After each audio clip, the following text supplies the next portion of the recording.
Stretch, Mo. Yep. Truchy is the only one, or rather, Duct Tape is the only one who's new. Hey, it's Russ Payne with Roleplay Public Radio. This is RPPR Patreon.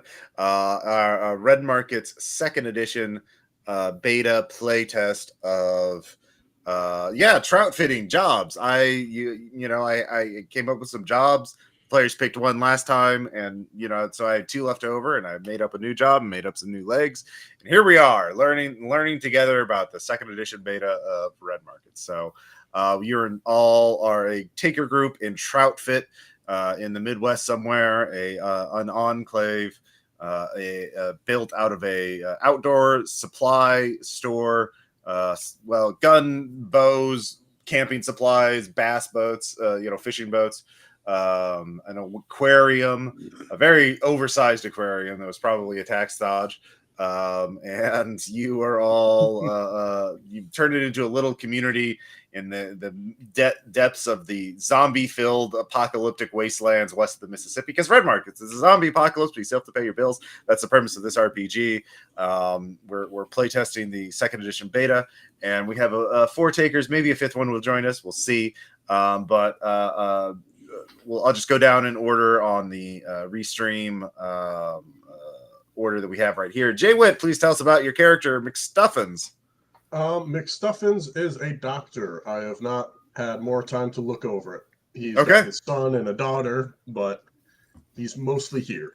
He's mostly here. That's better. That's better than some people. So you got that going for you. Above average. Above average. All right.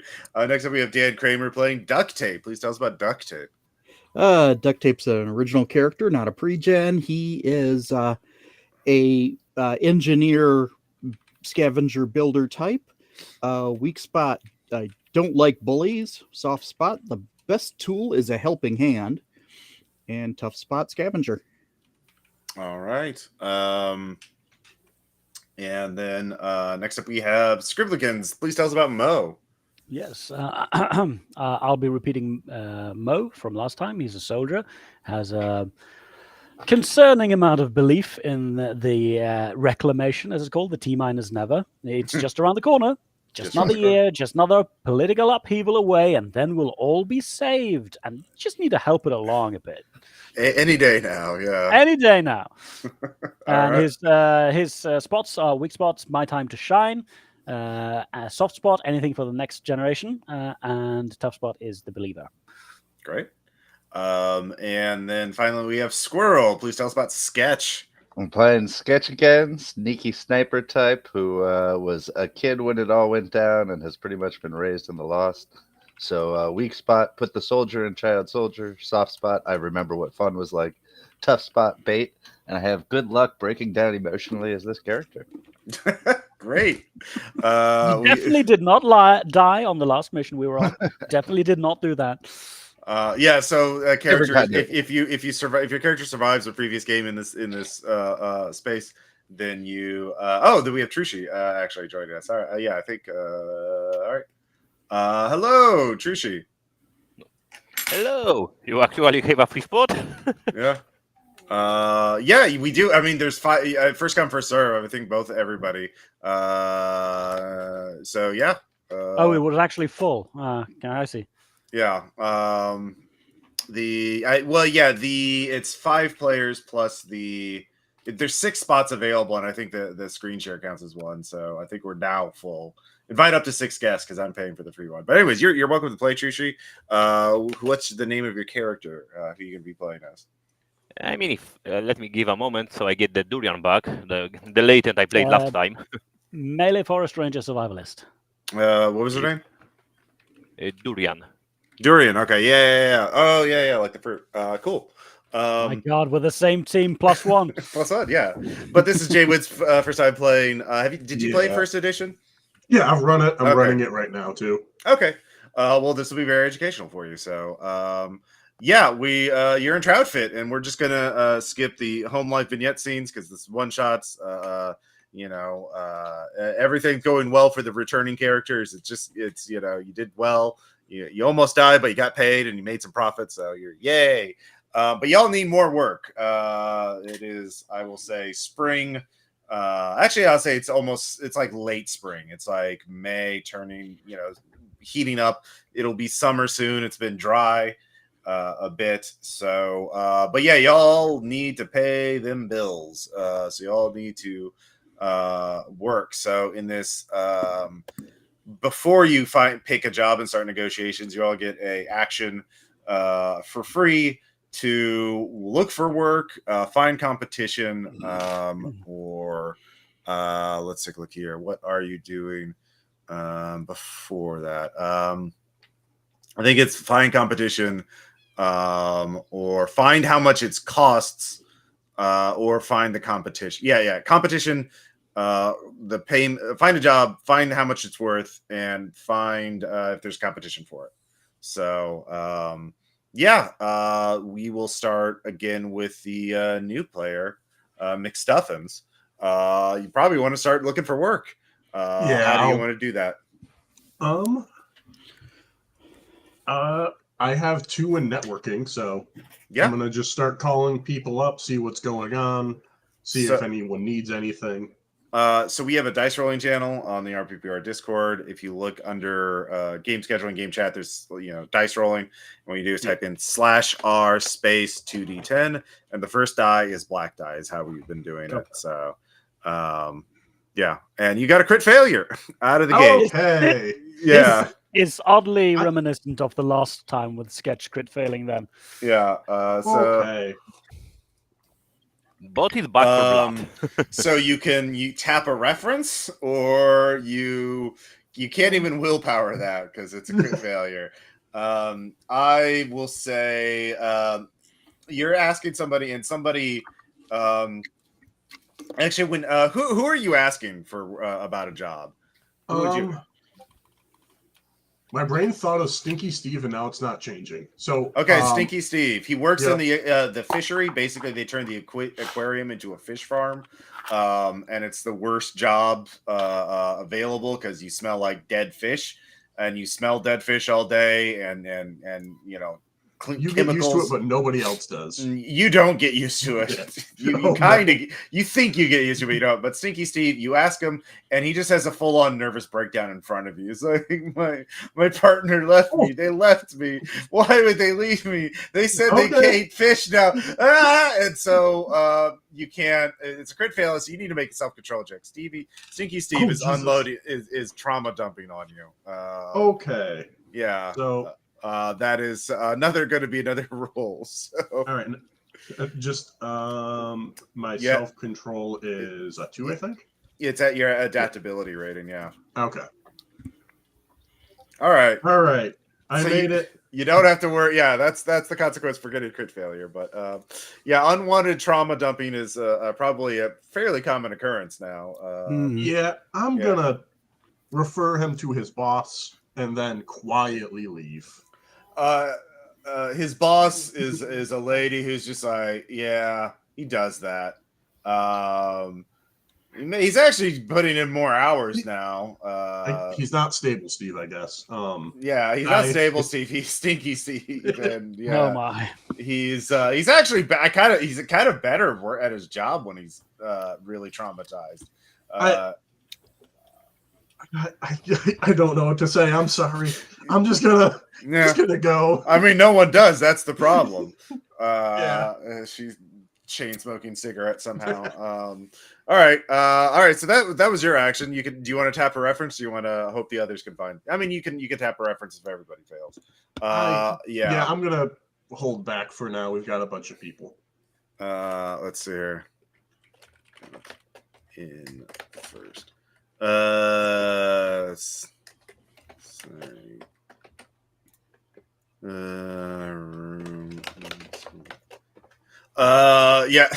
Okay, so next up, true, she left. Okay. There we go. Right. Yeah. Duct tape. How do you want to look for a job? Let's see. Well, I can start asking around to the area that I'm in. I'm down in the forge area. is where I'm primarily based out of. I can start asking around, see if there's anything that the bosses need. Oh Not wait, sure what it was. sorry, Durian. You actually did sign up. Trisha, can you leave? Dan actually did sign up. Sure thing. I just came yeah, to listen, so yeah, no problem. Yeah. You can join now. Sorry, I misread that. So, I mean, yeah, didn't yeah. Trushi sign up as well? Did he? No, No, okay, yeah. no. I was- just, Oh, I yeah, just, you yeah, did. Okay, yeah. yeah. Yeah, So I was getting tattooed today and I didn't know how long gonna it take, so I didn't want to take the spot. okay. Oh, cool. How'd it Well, go? good. Yeah. If you're comfortable sharing it, yeah. I hope the tattooing went well. So, Yep. Anyway, so all right, I'll make sure Dan gets in. But yeah, you'll have to go. All right. Oh, So, duct tape. Yeah. Well, sorry. What skill are you using? I think I'll probably try. I mean, networking is a pretty easy, safe bet. Yeah. But if you have something to hire, like research, you can do research without having to spend Okay. a Ubik charge thing because you're in the enclave. Yeah. I think I'll do research because I've got some good points in that. So let me. Yeah, let's see here. Okay. Other skills, any of the social skills would work. Certain professions would work. Even scheme would actually work too. basically, if you can justify it, it will work. Yeah, I mean, you could. I've had people use sneak to be eavesdropping on people. But yeah, just make a roll. Well, I've got research and profession engineer at the same thing. So research makes sense. Yep. All right. So roll that. And that's 4 over 3, 4, 5, 6, 7 over 3. So you succeed. That is successful. All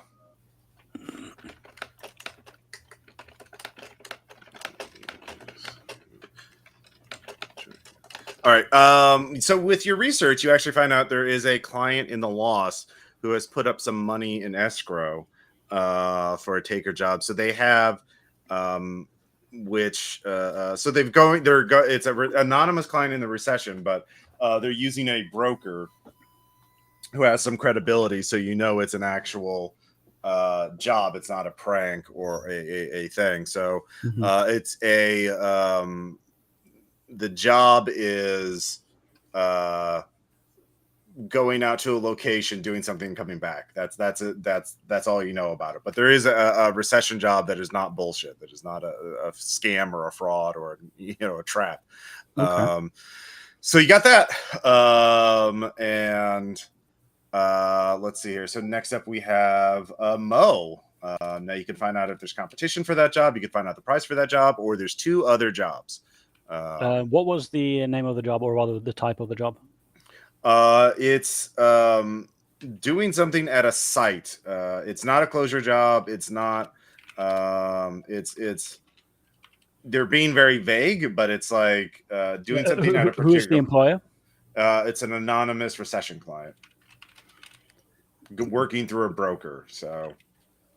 Mr. Johnson. Yeah, Mr. Johnson. The broker. Yeah. Can I have a will? Because I want to do this job, and absolutely, we should definitely do this job because it's a recession job. That's important. Doing things for the recession is important. Yeah.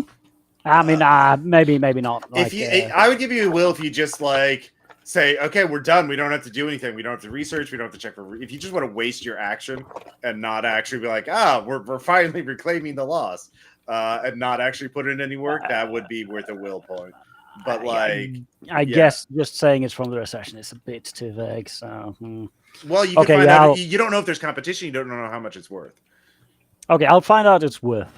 Okay, I'll give up on that will. Okay, what do you want? I will have other opportunities. Nice to do. Yeah. By the way, what's your what skill are you using to figure that out? Research would work as well, or scheme, or any social skill. And this is kind of like surreptitious type stuff. So I'm not sure my profession soldier will help so much there. Maybe glean. Yeah, you can glean use that. Would do it. Yeah. I don't have much in glean. there's gossip and people are talking about recession jobs. But We don't have a lot of I those. do have Glean. I do have Glean now. Yeah. So let's just get that rolling. Yeah. Certainly, other people would be talking Oh. about this. 1d10, 2d10, Yes. not 1d100. 11 over 8. So that's a success. 11 over 8. Cool. Well, let's find out how much it's worth. It is worth 13 bounty. Let's see here. Black 4, red 9. That puts it in. Let's see here. No, it's not the Borley's connection. Where is the Taker handbook? There it is. There is the little chart for this. Yeah, I'm trying to find it as well. Yeah, it's a big book. Humanity into cracks. Well, negotiations. Here we go. Negotiations brief. Basically, yeah. There's a here it is. Black 4, red 9. It is flooded. So you'd be starting with 2 chips. And if there's competition, it would be a 2d10 undercut. So this is page 152 of the or page 152 of the PDF page. Let me pull it up on the thing. Take your handbook. Let's see here. Take your handbook. There it is.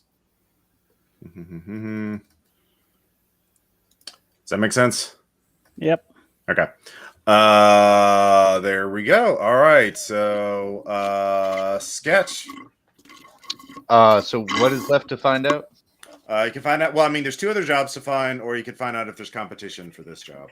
Okay. I'll find out about one of the other jobs. I guess I'll just use Glean as well. Yeah.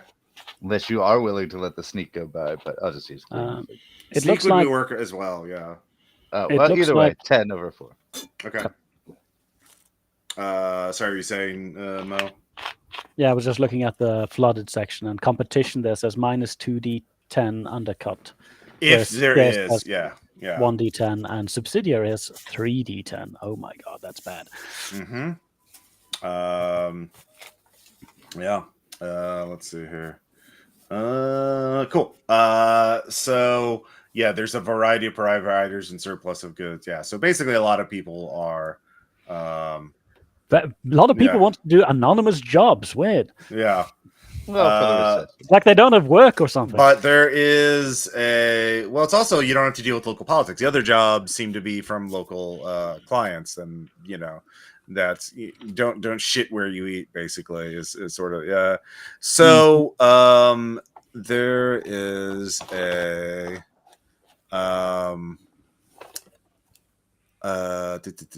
okay, yeah, there Nemo, who is the person in charge of the fisheries, wants a job done. So it's a job, it's people who can handle difficult people, is how she's putting it, outside of the enclave. Some people are causing her problems outside of the enclave, and she wants them dealt with. That's all you know about the job. So but she is the local person. Yeah. All right. So all of you, so you have this choice. You have 2 jobs, one of which you know what it's worth, and the other one you don't know what it's worth, and you don't know if there's competition for either one. Probably there's competition for the recession job. So but you'd have to find that as a gag, or as a not a gag, a scam. Or let's see here. Looks very. By the way, Trisha, if you're listening or watching this, the tattoos look very cool. Yeah. Yeah. So talk amongst yourselves, figure out what job you want to bid on. I messaged Dan, and he has not replied yet. He maybe stepped away after thinking he couldn't play. So I apologize.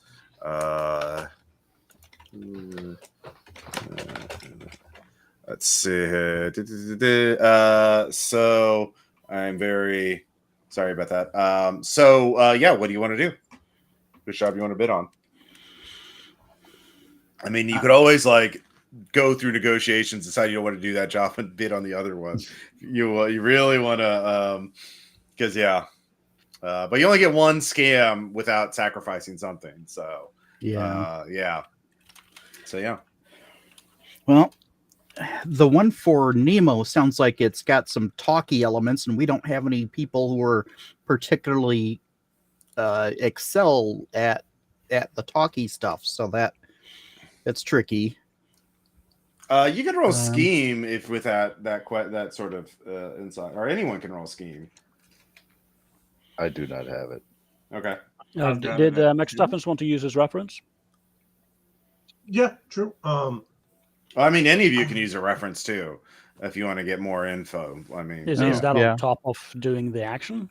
No, references are free. References don't cost an action because you have to pay. You owe people money, right? Like that. Yeah, and you're at your enclave, so you don't have to use a charge. You're just asking. You're just going up. Hey, can you do me a favor? And you have to, pay them back. So like, yeah, use all of your references right now if you want. I don't care. It's fine with me. I did have to pay 2 extra bounty for that last time. Yeah, exactly. Yeah. Because by the way, another thing, Jay, with the references are variable now. You actually have to make a skill check to see how much they cost. It's not just an auto win or buck at the end of the day. It's one bounty if you crit success. It's 2 bounty with a regular success, and I think it's 4 if you 4 fail. bounty for a crit fail. Or 3 with a regular failure. So it's 1 to 4. Okay. And you can still get to loose them permanently. Mm-hmm. Okay. Ow. If you don't pay. Yep. So consequences. I'm fine with you tapping all your references. I don't care. Like, there's no actions for that. Yeah. So does anybody want to tap any references for to gain more information, or do you want to pick a job? I'm fine with I think it was 13 bounty. That one? Yeah, that's 13 bounty. It's flooded. And that's the market conditions. You start with 2 chips, which is each chip is worth 5 bounty against the job. So, but you can remove chips as part of negotiations, or you can add more D10s to your thing. So, we'll get to that in a second. But that's the starting point.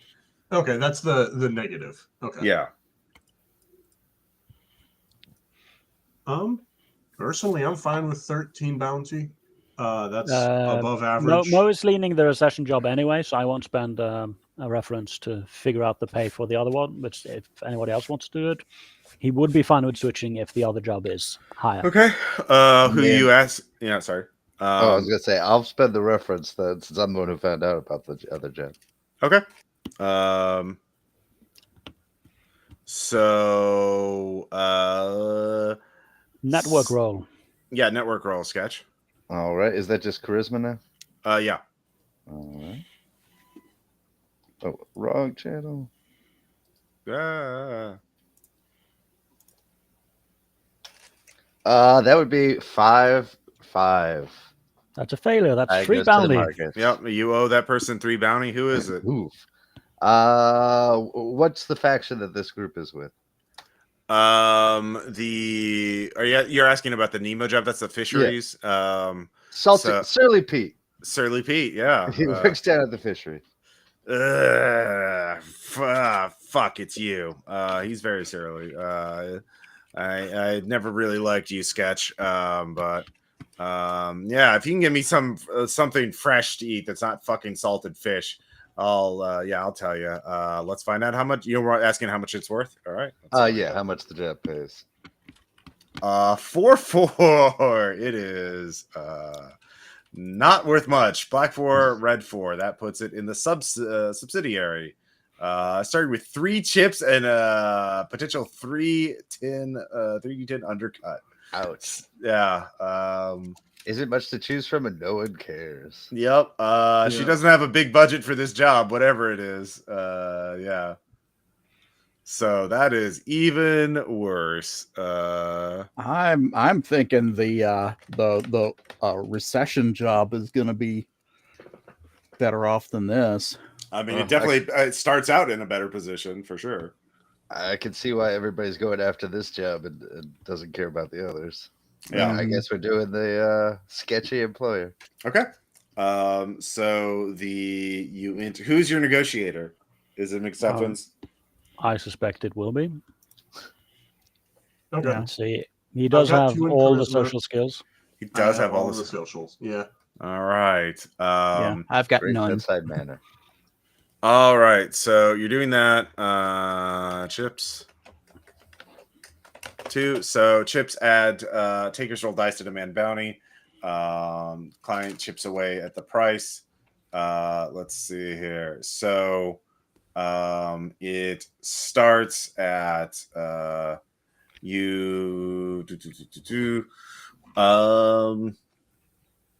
prep 1 roll per taker, which is what we did. And let's see here. They make the offer. Let's see. 3. All right. So the contract minus starting pool. So it is a 3-leg job. You have 4 takers.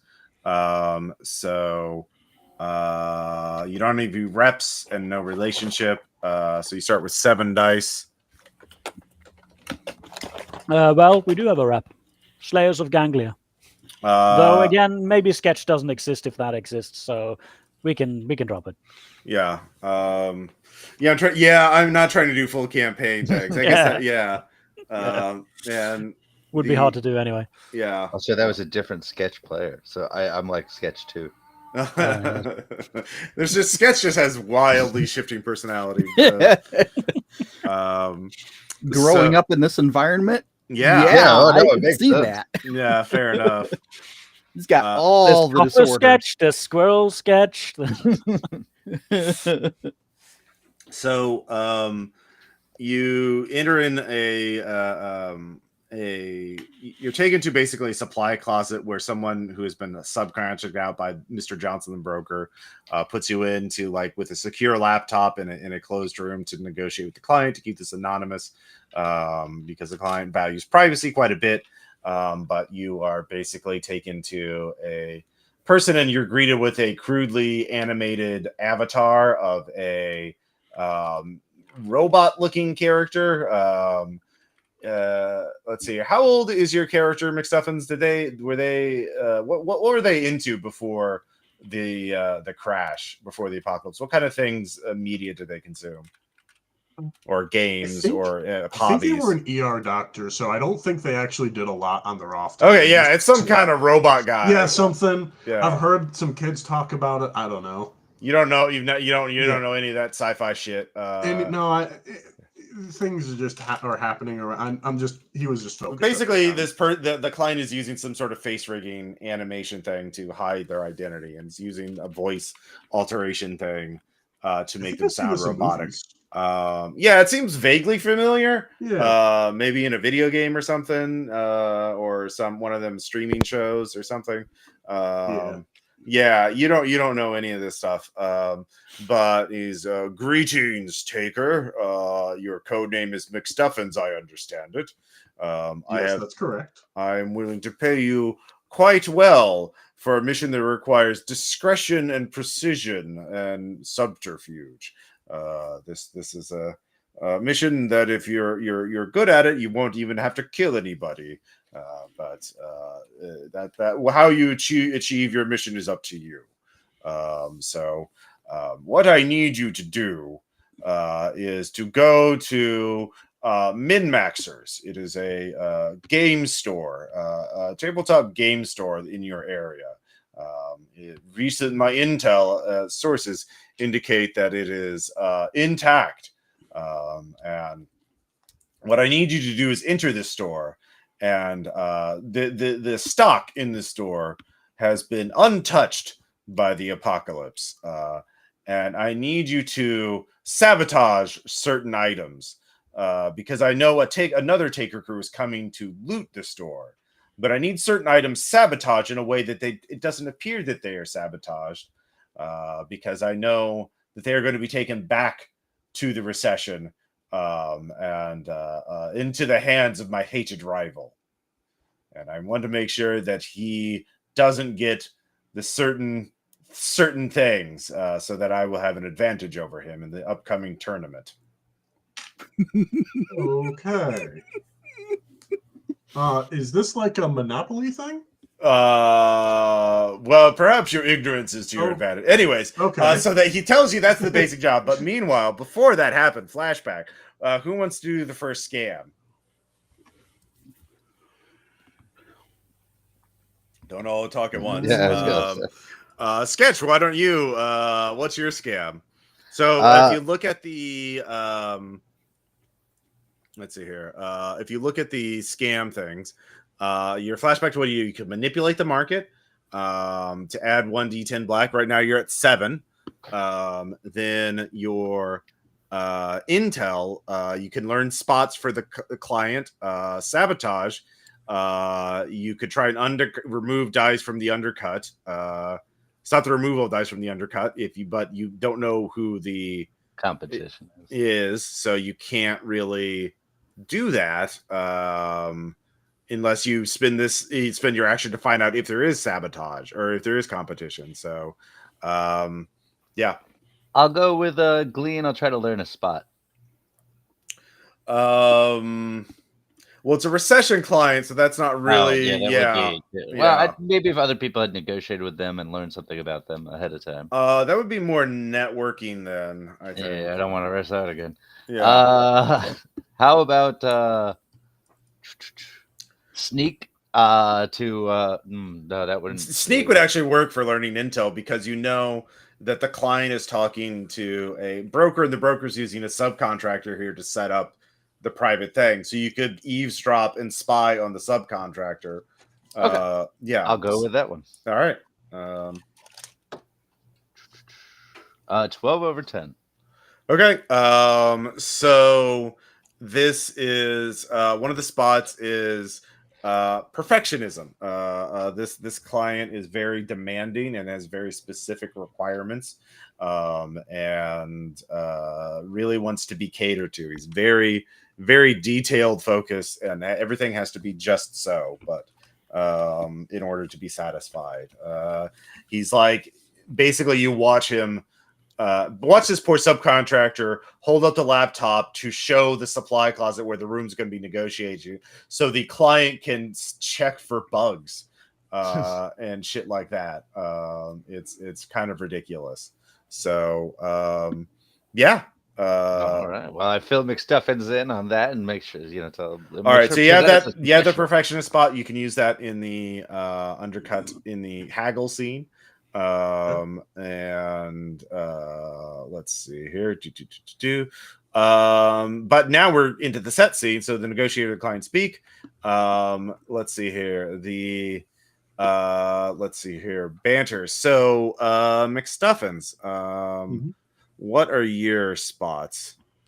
My spots are you need me more than I need you, Hippocratic Oath, and Immune. Hippocratic Oath. Okay. So Hippocratic Oath, he's this is something that should appeal to you because you won't have to harm anybody. I bet you're tired of killing and harming people as a mercenary. So this will be I'm doing you a favor by having you do a job that only requires you to sabotage certain plastic items in a game store. It is a passive. You can do this a pacifist run if you're good enough. So you have to defend against this with a social skill. That is true.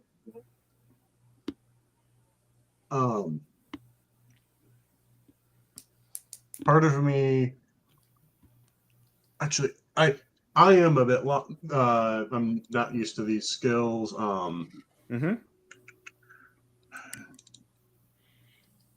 Deceive, because I don't want to say. No, it's fine. I like killing people. That's deceit. That's fine. You can do that. Be like, I don't give a fuck. I mean, yeah. Yeah. Actually, yeah. I'll pull out my gun that I have on hand. It's fine. We've done this before. This is nothing new. Well, you're I saying like I don't. Yeah. It doesn't matter if it's pacifist or not. I just want to get paid. I don't give a fuck Yeah. if I have to kill or not. Yeah, You being don't give a fuck. the Hippocratic Oath doesn't feed my family. Yeah. So I've got kids, man. yeah, exactly. Yeah. So that's deceiving. So yeah, Okay. So you can roll deception or deceive. Yeah, whatever. I rolled not the right thing. Hang on. That happens. Yeah. And R. I'm- Just R. Yeah.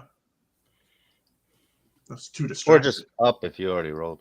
All right. Very good. With a 5/1, before you even roll into your base things, you are fine. And I'm a taker. We do these things. Yeah, I don't want to, but it's fine. I'm not. It's nothing new. I see.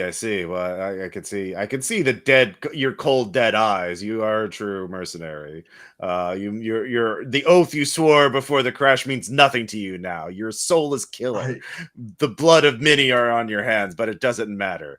I was even before the crash. People died on my hands. It's okay. Yeah. I see. Yeah, things happen. One of That those was a doctors. bad doctor. A hack. So next scam.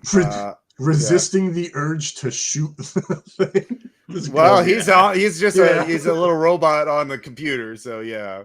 You don't like this guy, but you don't have to. He's gonna pay you to fucking do some dumb shit. So yeah. All right. So who wants to go next? With the scam? I can do it. All right. I'll research our client Okay. and try to figure out more about him that way, because Mhm. I'm obsessive about things that are coming from the recession. So I want to know who this guy is, or at least more about what kind of faction he's with, what his political leanings are, if we can actually figure that out. So I'll get a 9/5 with Okay. research. Yeah, you find out his other pawns. He really wants to be anonymous, but you find his identity. He is runs a computer company in the recession, but he is this. He's not he's not like technically he's a businessman, not a computer specialist. So his computer security isn't quite as good as he thought it is. And he is really active on certain forums and message boards and social media groups for tabletop games, which are very popular in the recession. And he's in the elite pre-crash league of War Mall. War Mall is was a tabletop sci-fi game that was very popular, and the pre-crash league means that all of your minis are verified to have been manufactured before the crash. No 3D printed replicas. They're all salvage or honestly, made in the factories of Great Britain, forged in the fires across the ocean. Forged in the fires of the past. Yeah, exactly. It's basically the big spenders conspicuous consumption league. Look how rich I am. I can afford to have plastic army men that were built before the apocalypse happened. And there is heated debate in this. This is actually well known among the takers, because it's kind of a cottage industry for takers to loot shit to send to them for this fucking league. But they mostly focus near the line, like you're a little far out. They haven't hit your area up that much. Yeah. I'll just take a self-control check at -2, because I was hoping this was some kind of like actual real hope job for the future. Useful things for useful people. Yeah. So basically, the thing is, the pre-crash league is if he already told you.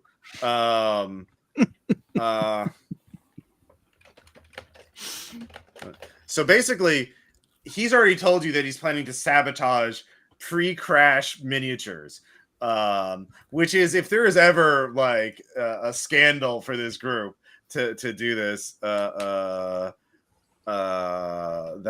is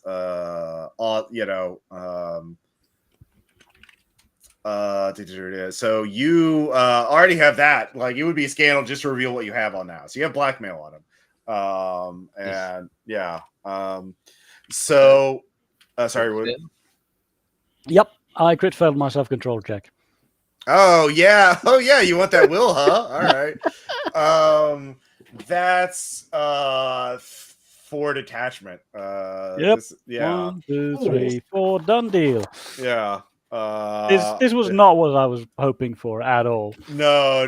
The fact that they're wasting so many resources on the absolutely useless shit. I've dug way too deep into how much effort has actually gone into this whole bullshit compared to, saving lives and making ready for the reclamation. This, if anything, is setting back reclamation. Yeah. Like hundreds of bounty just gone. Yeah. Constantly. Yeah. They're spending You guys all, just see Mo face in his hands. He's just shaking his head. He's tired, spending all night staying awake, looking into this. Just the most frivolous thing you can imagine. So meanwhile, McStuffin, what was your other you're immune, and what was the other one? The other one was you need me more than I need you. Let's see here. You need, actually, no, he's flipping his. You need me. Like, you may be a mercenary, but you're obviously not that good of a doctor because you're not employed full time. So you need me to work for you. So you should be grateful that I'm a job creator for you. What do you mean? I am employed full time as a taker, as a doctor. Yeah, but I'm the one giving you the good job. You're negotiating with me and not with any of the local clients. So you probably burned them out.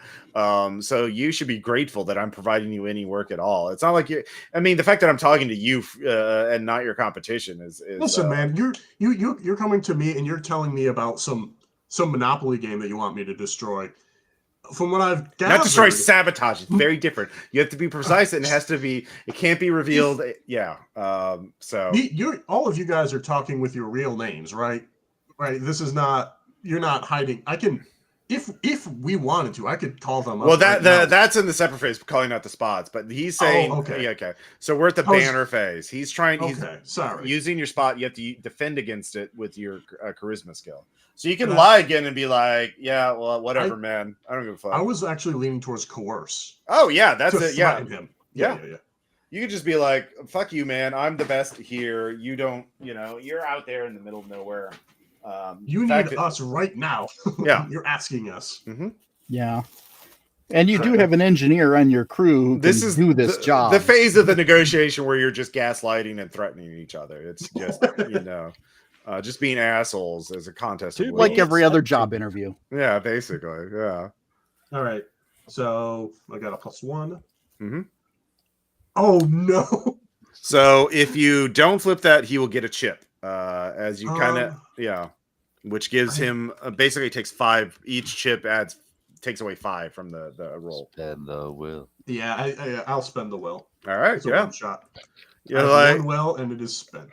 All right, you can see he cannot get a grasp on you rhetorically, so he is unable to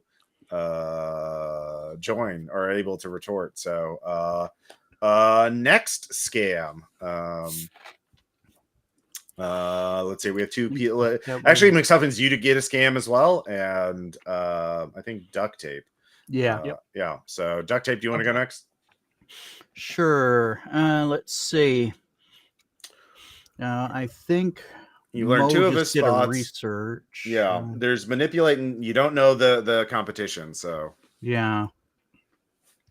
Can I do a research to determine the competition? Sure. Yeah. Okay. Research would work perfectly. Yeah. Probably be a useful thing to know. Mm-hmm. And so, yes. So, yeah, that's 11 over 5. Yeah, the Hellbillies are competing with you on this job. They're hillbillies, but they make moonshine and shoot zombies. They're Hellbillies. They would not give the subtlety this guy wants for the job. Yeah, but they work cheaper. Nice. Yeah. We never found the competition. Well, now he spent his action to find the competition. So You're supposed to do that during prep, not during scam. yeah, I would allow it this because the thing is, it doesn't do anything unless McStuffin spends his action to sabotage them. So like, I this is still beta, so I'm house ruling it this way. So yeah, Okay. Yeah. Normally you're supposed to find it during the thing, but there's still an opportunity cost. Yeah. So, but now the third negotiation. So he's like, okay, well, here, I'll give you some information that is very valuable if you play your literal cards right. So I also play sorcery, the collecting, and in and a new company has actually claimed the license to print new cards for the new set, and these are going to be legitimate and count. But I know what I have this information from an insider that you could resell in the Ubic networks for quite a bit of bounty, depending on if you're as competent as you say you are, you'll be able to get quite a bit from this. So I'll give that to you as part of the deal. So this is a bribe, and so he's going to add a chip, and you cannot prevent this. But what you're getting is sorcery, the collecting intel, and that can be sold, but that the amount you sell it for is based on your networking check for somebody. Okay. So it's worth like a D10 of bounty. Well, it depends on your skill roll. Like if you get a crit, it would be worth 2d10. But if you fail, it's worth 1 bounty. Or if you crit fail, it's worth 1 bounty. Actually, it's if you crit fail, it's worth nothing. You bleak it and everyone gets it. If you fail, it's worth 1 bounty. If you succeed, it's worth 1d10 bounty. So yeah. And you can sell that after you seal the deal. And see how because the thing is the chip is worth 5, so you have to get at least roll 6 or better on selling it and succeed. So it's not, but if you crit succeed, if you upgrade it with the willpower, it'd be worth 2d10. So theoretically, you get 20 bounty from that, versus the 5.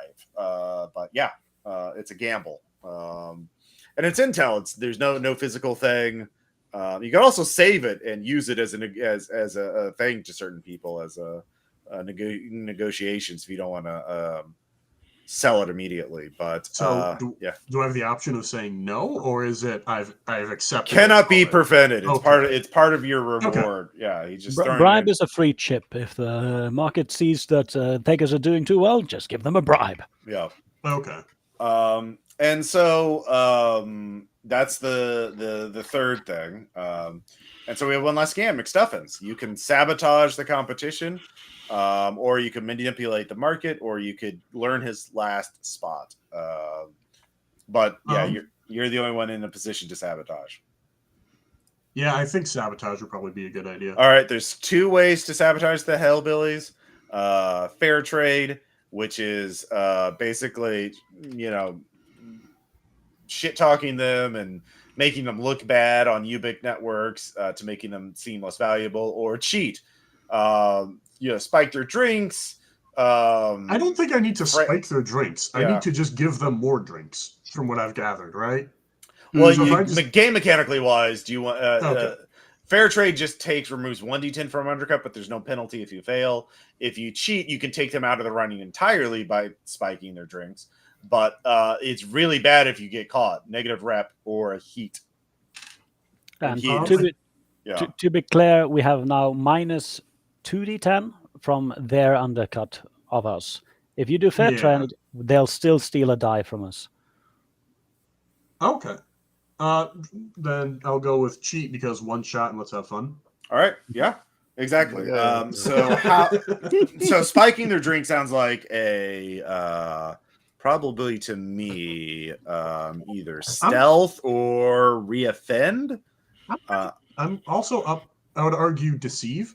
Because I'm just gonna be like, I have some booze. I'm gonna hand them some booze before the thing is to get them proper drunk. I've got some of the good shit. Yeah. You could even use profession doctor too to spike their drink. Yeah. Just put a sedative in it. But like a time delayed one, so like Uh-huh. they can't trace it to you. Yeah. I'll do profession doctor then to All right. spike them. In a campaign setting, I would love the idea of the Hellbillies being our like long-standing internal enemy. Oh, Well, geez. do you have will left? No, I used the one already. Oh dear. Will? Yep. There was a little bit of pill left on the bottom of it. Yeah, you get caught. No. You are a bunch of dirty cheaters. What does heat do? I don't know. Yeah, that's what I was going to ask about. Yeah. Minus rep or heat. Yeah. Heat. Yeah. Let's so see. Minus rep is just like a little tag that can be spent to ding us later. But I don't know what heat is. Heat is bad. I know. Overall, it's like basically you shitting in the enclave and like long-term threats dealing with you. So let me see if I can find it. Heat, page 185. Okay. Let's see here. Heat is the process. Negative for each point. Let's see here. Whenever heat reduced. So fail, taxed.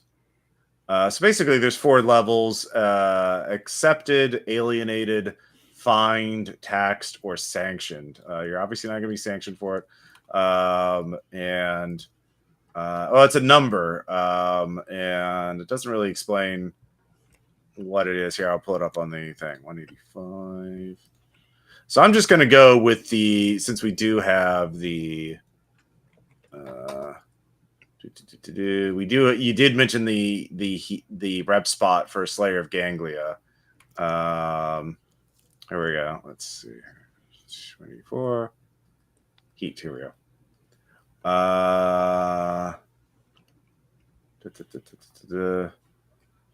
Yeah, it doesn't have like numbers for what it is. So yeah, I need Note for Caleb. Yeah.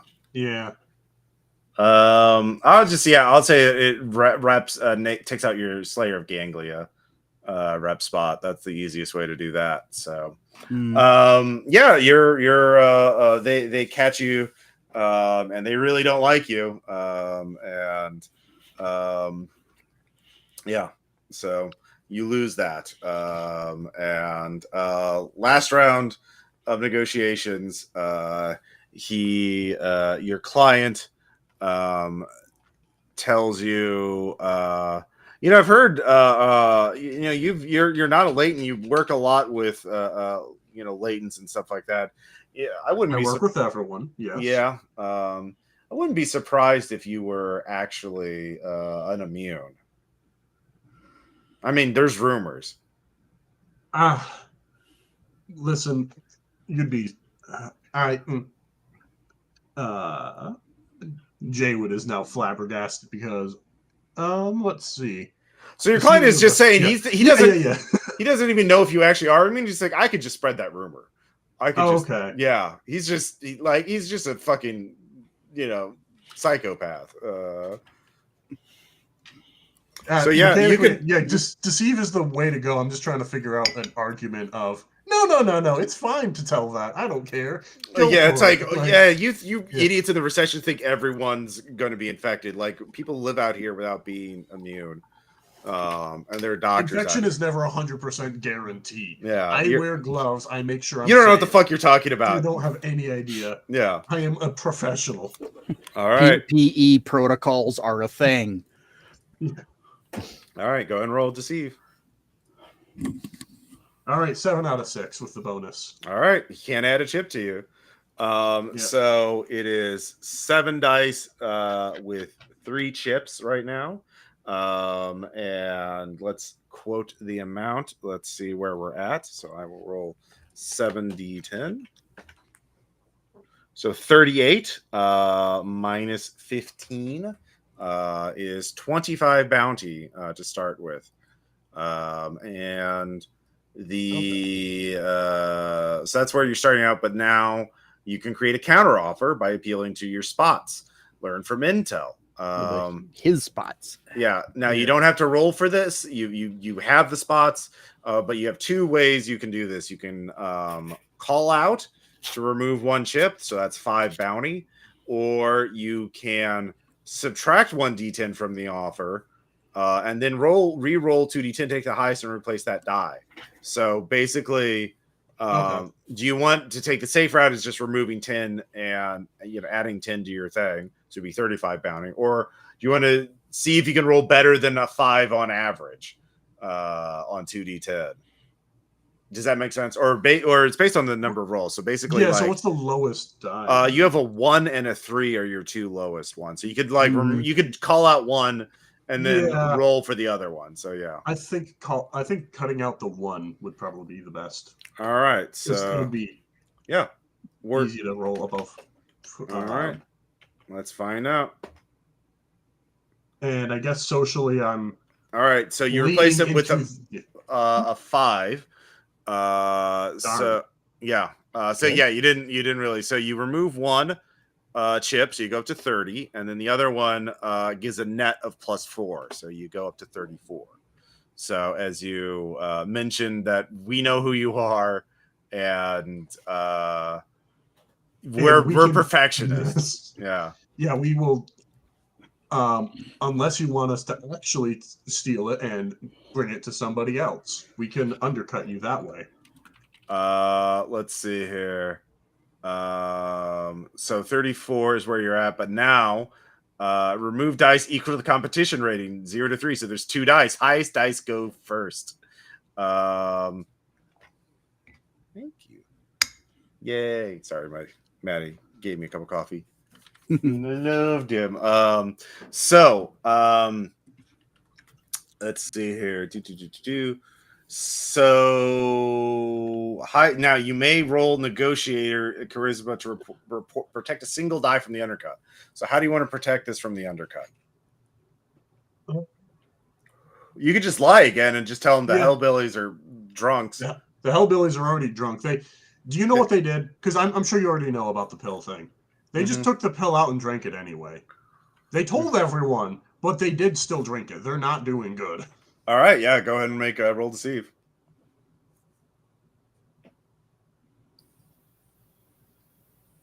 Hey. Yep. Hey. All right, so he removes a 9 from it. Jeez. Okay. Yep. So it puts you at 20, back at 25 bounty to start with. And that's your offer. 25 bounty for the 4 of you. It's not great. It's not great. No. I tried. There was a lot of fails on my end. I'm glad I didn't spend a reference. Yep. But hopefully we can get other stuff while we're there that will offset. We can pick up some of those cards, probably. Yep. Yeah. But yeah, that's how negotiation works now, Jay-Witt. Let's go risk our lives for playing cards. Yep. At least it's lightweight and easy to carry. So you find out your job is he gives you the specific things. He wants you to get to look for the pointy-eared spacefarers, that faction in War Mall. And he gives you a list of specific units, and he gives you specific instructions to remove the shrink wrap very carefully and remove their fusion swords and replace them with the lesser laser swords. And then meticulously put them in there because they're randomly assorted. So he wants to make sure his opponent, who lives in the recession, is going to be denied fusion swords in the upcoming tournament. Can't I just throw it in the garbage? He doesn't care what you do with the fusion swords. Thing. No. Can I just take the box and put it in the dump? No, you have to. He has, because he's hiring takers to. He can only afford to hire one group of takers to get these space elves from the recession, from the loss, and so you have to sabotage it. So he spends all his money thinking he's going to get these fusion swords for his space elves, and then he's not going to have fusion swords, so he won't be able to win the tournament. So he has to. The takers have to believe that these are pristine and intact. This guy's yeah. trying to pay to win. Yeah, and- yeah. By And he's not as sabotaging. perfectionist as this other guy. So he doesn't think to mention to the taker that it has to be fusion swords, not laser swords. Yeah. But he gave you very detailed instructions on how to sabotage it, how he wants it, and he wants you to document it. So Okay. Yeah, excellent. More blackmail. yeah, Yeah. It's intricate details. Okay, good. So basically, you have to go to this game store and mess with these toys for children, and hope that another group of takers comes along and takes them without knowing that they're bad, and that's pretty much it. That's the job. So let me take a bio break. I'll be right back, and then we'll get started with the legs. Okay. Mo is just silently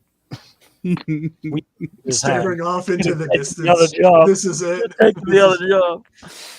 This is our life now. I mean, we could try to negotiate the other job. We could also just try to reach out to have somebody do some research, figure out who his competition is in the tournament, and see how much it's worth to them to deliver it instead untouched.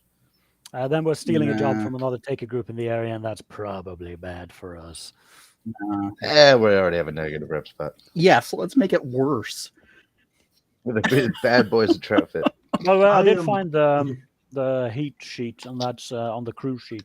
You basically have 2 levels of negative heat per state: accepted, alienated, fined, taxed, and sanctioned. Okay, because I was thinking it was like a Blades in the Dark heat of like whatever job you're going to next is going to get worse, and the GM spends the heat token to be like, oh, I don't know what to tell you. We got extra casualties here. Well, what it looks like is that you have 2 minus heat that you can basically get for free. Then on alienated, you get a minus rep spot per box. And on fined, you have to pay heat and bounty once. And taxed, you have to pay heat per taker every job. And sanctioned, you get Ugh. partially punished. Okay, so it's like a threshold thing. Okay. Oh, yeah. Okay. Page 184 in the Taker Handbook, 2nd edition. I really think we can probably offset our costs either finding scavenging stuff on the way there and back. Plus, at the store, there's going to be plenty of other things that aren't the target. If it's a pristine, we Yeah. can probably grab some haul and try to hawk it. Exactly. Yeah. I mean, but realistically, who would we sell that to? Because like the figures only have value in the. So, one thing Well, you do you have that sorcery, the collecting intel. If somebody can, you would have to use a Ubik device to try and sell it, but that would be a networking chest. I can spend a charge for my Ubik glasses if somebody wants to do the networking check. I can do the net. I still only have a 2 in it, but I can call people up probably. Yeah, I've only got a 1. By the way, Actually, my Ubik is extended, so I don't have scarce. If you want to use mine that. is as well. If I don't know if yours is okay. Okay. Just, I'm So going to be using your Ubiks to take pictures during the thing too, I imagine. yeah, that'll just be one charge at the Oh, store yeah. for somebody. Okay. Yeah. I'm not gonna make you spend multiple charges on that. It's just one charge per scene usually. Mhm. So yeah, go and give me that roll for networking. See how much money you get. All right.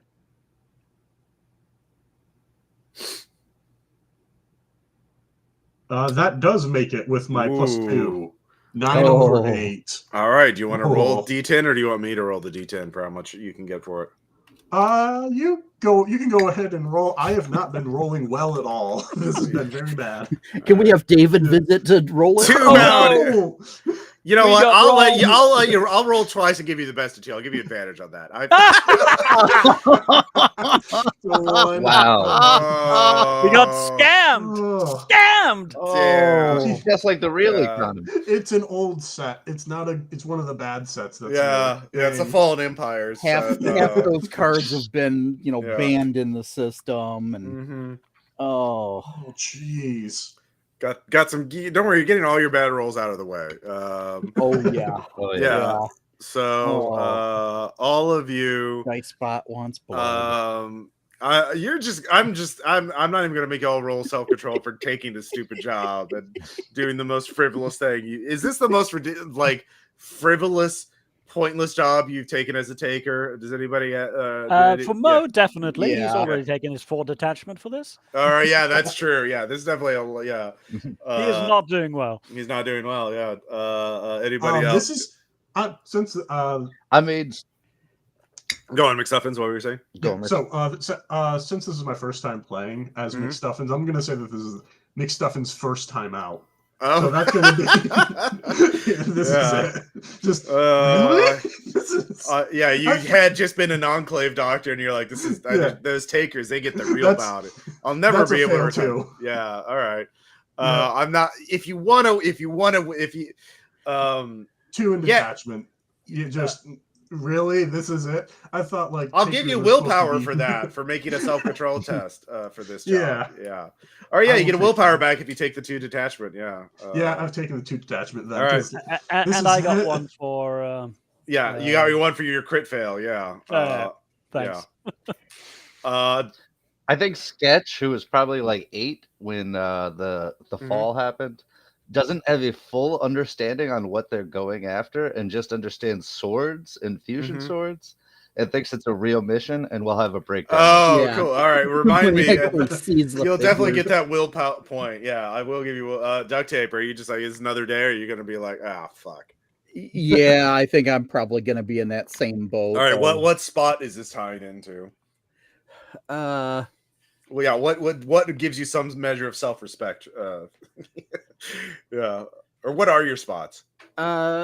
we don't like bullies, Mm-hmm. which this guy. Oh, this guy's a kinda- bully. Yeah. He's going yeah. to such psychotic lengths to Uh-huh. bully To- a rival. Like this is He can't gaslighting. actually play their game fairly. He has Yeah. to cheat his way Mm-hmm. to He has everything Yeah. in the world, money to spend on uh-huh. fucking with another person in the loss. Yeah. Yeah. He's Give me got the that extra- self-control check. Uh, It's 2 detachment if you fail.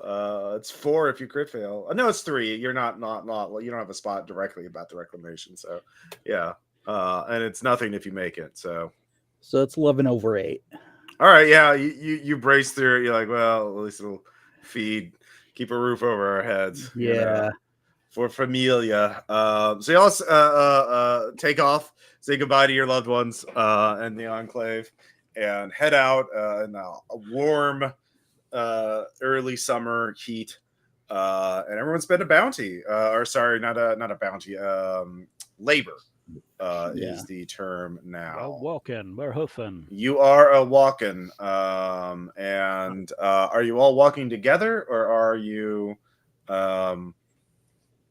We do have a scout in Squirrel. Nope. I'm happy to go sneak Oh, ahead. sorry, Yeah. Amongst the deserving, yeah. So sorry, do you have a scout? Yeah, Okay. I mean, I can if you guys want. It's up to Yeah. you. Yeah. Go ahead and scout ahead. Don't go too I'll far. All right. sneak ahead. Um, I also just for now, I'll just say I do have the scent blockers, which Mhm. gives me blind casualties Okay. are blind to me. So give me a scheme or glean check, whatever's higher. Gleam. That would be an 11 over Okay. 7. You start smelling. It's not what you see, or it's what you smell, and you smell fire, smoky fire, smoke from a fire, and you realize that the wind is picking up, and the air is getting a little thicker, and you realize that there is a lot of you realize you have time to act now, that smoke from a distant wildfire is moving through your path. So you're not going to be able to see very far. The air quality is going to be very bad if you keep going the same direction. The most direct route to the min-maxers, the game stores. So you have time to react. You could try and plot a different course. You could, scavenge some stuff to protect your some rags or something. I don't know. What do you want to do? Smoke from a wildfire, and you're not going to be able to see much or hear much of any threats in the air, once that smoke really hits you. So, yeah. Okay.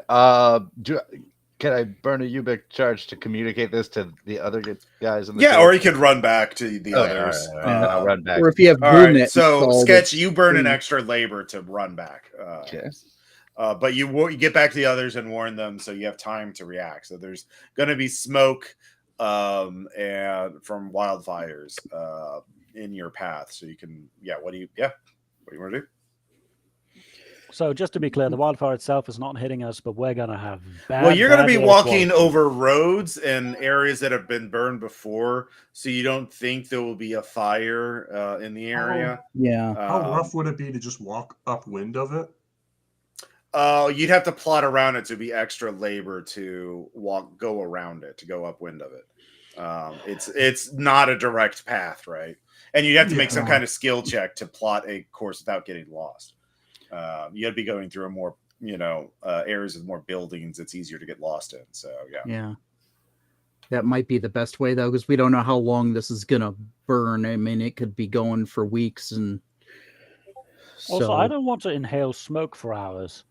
Yeah. Or run into casualties in the middle I of think. smoke. Yeah, I think upwind is probably our best bet. I can do a research with my specs. Yeah, try and find perfect.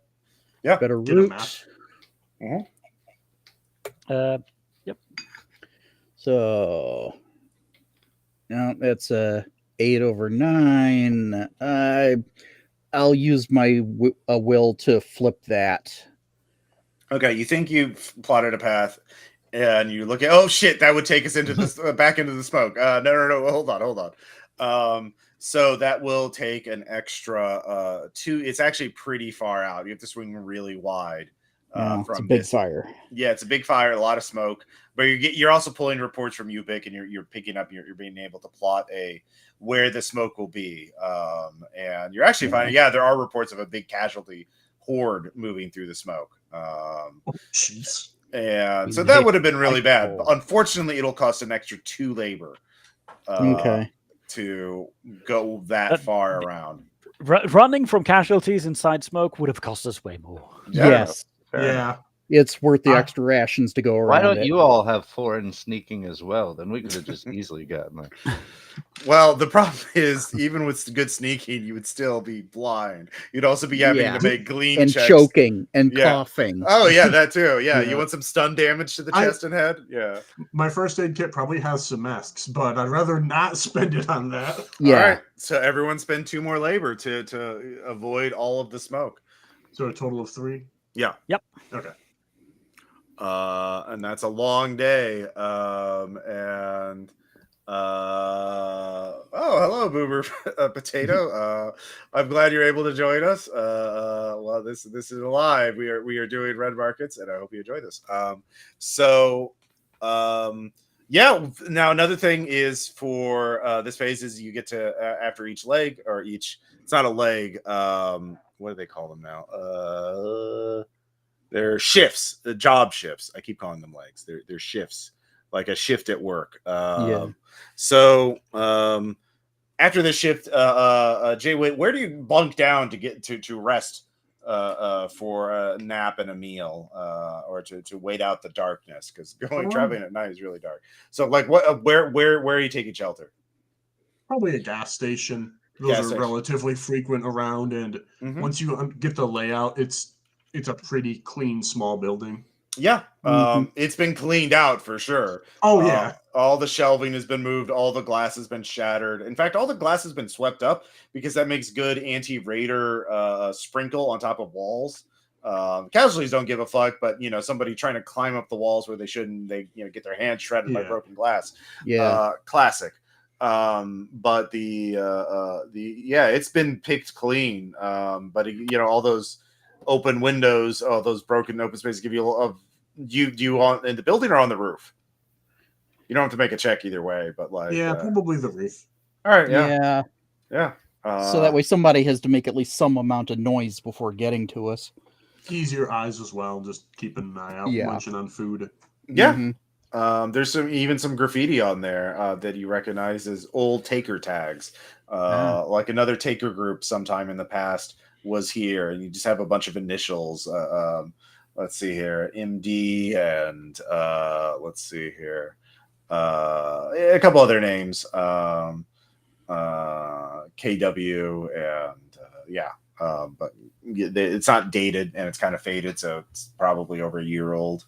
But yeah, you're not the first Taker group to use this place as shelter. So let's see. What do you all talk about in your first? Is I this can't believe we're doing this bullshit job. We should be doing something way more useful to society. is this really what it's like? We just yell at each other, we get money, and then we go do nonsense the entire time? Is this really No. it? Okay. My last Okay, job good. was getting carbon filters for the fishery to keep everything clean and working longer. Okay. That feels a little bit better now. Okay. Yeah. That works. Yeah. Okay. I mean, yeah, I've done tons of work for the cause, obviously. Someday we'll be rid of this lost concept. And we'll have government again. We'll have society. So you planning to move or No. We reclaim. Okay. Reclamation. It's Oh. coming. I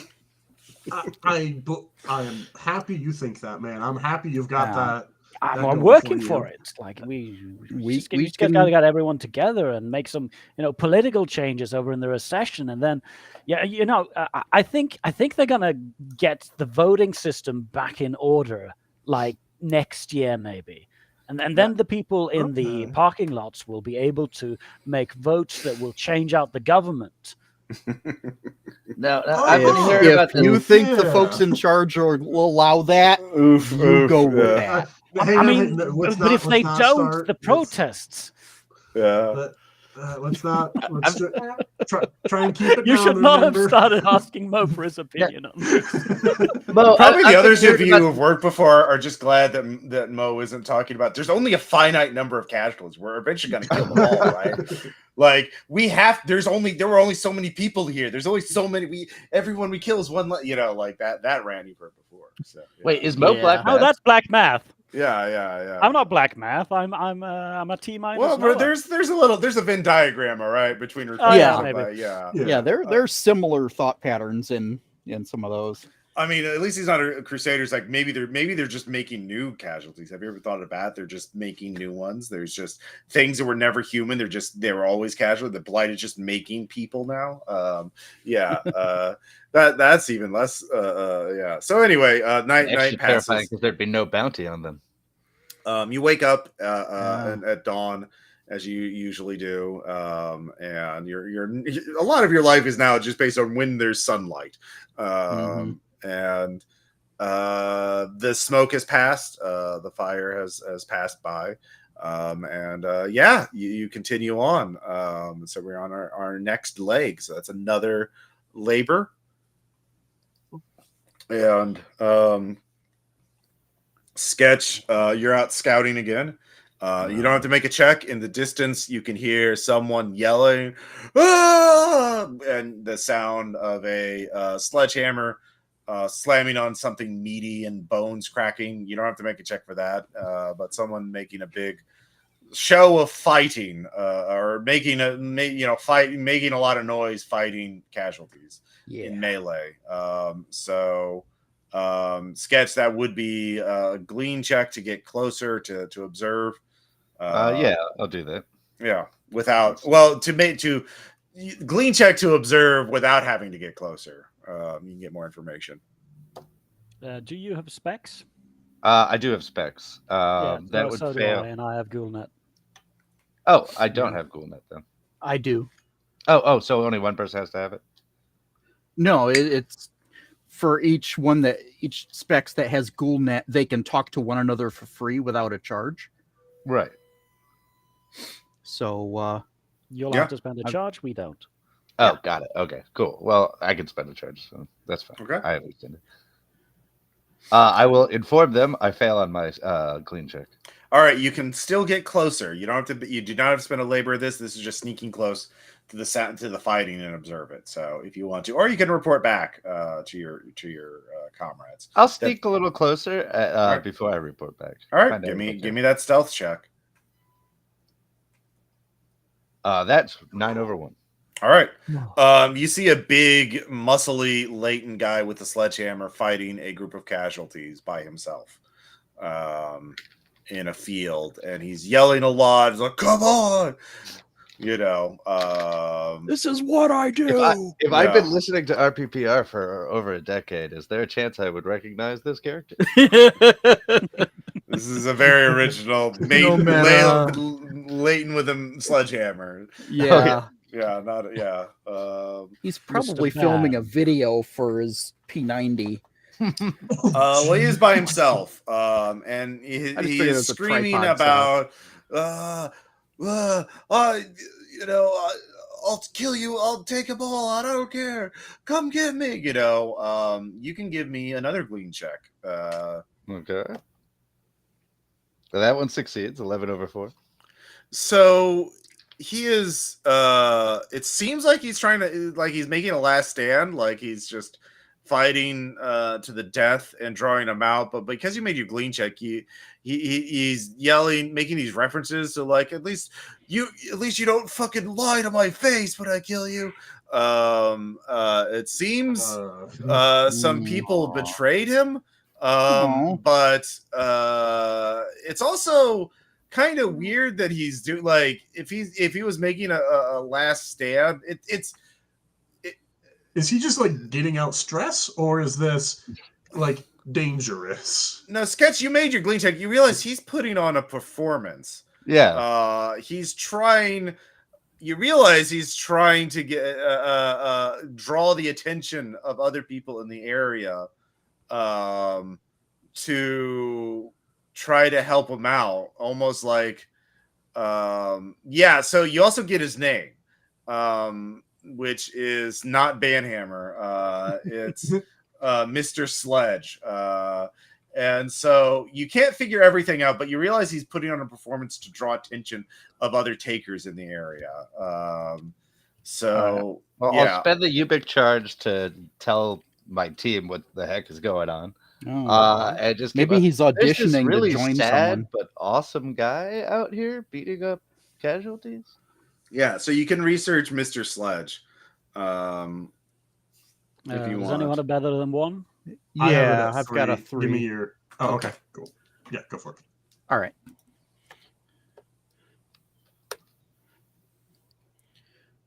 Eight over 6.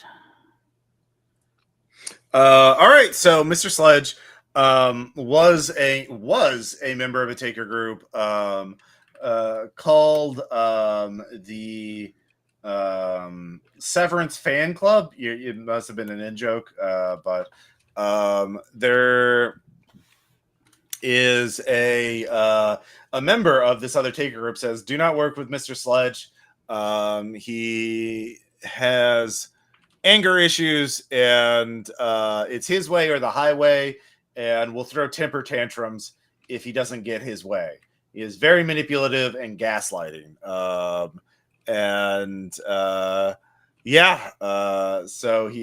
but the other people are like, "No, Mr. Sledge is awesome. He's so good at killing casualties." So this is a guy who draws drama to himself a lot, but he's in your way, and he's drawing casualties around the area.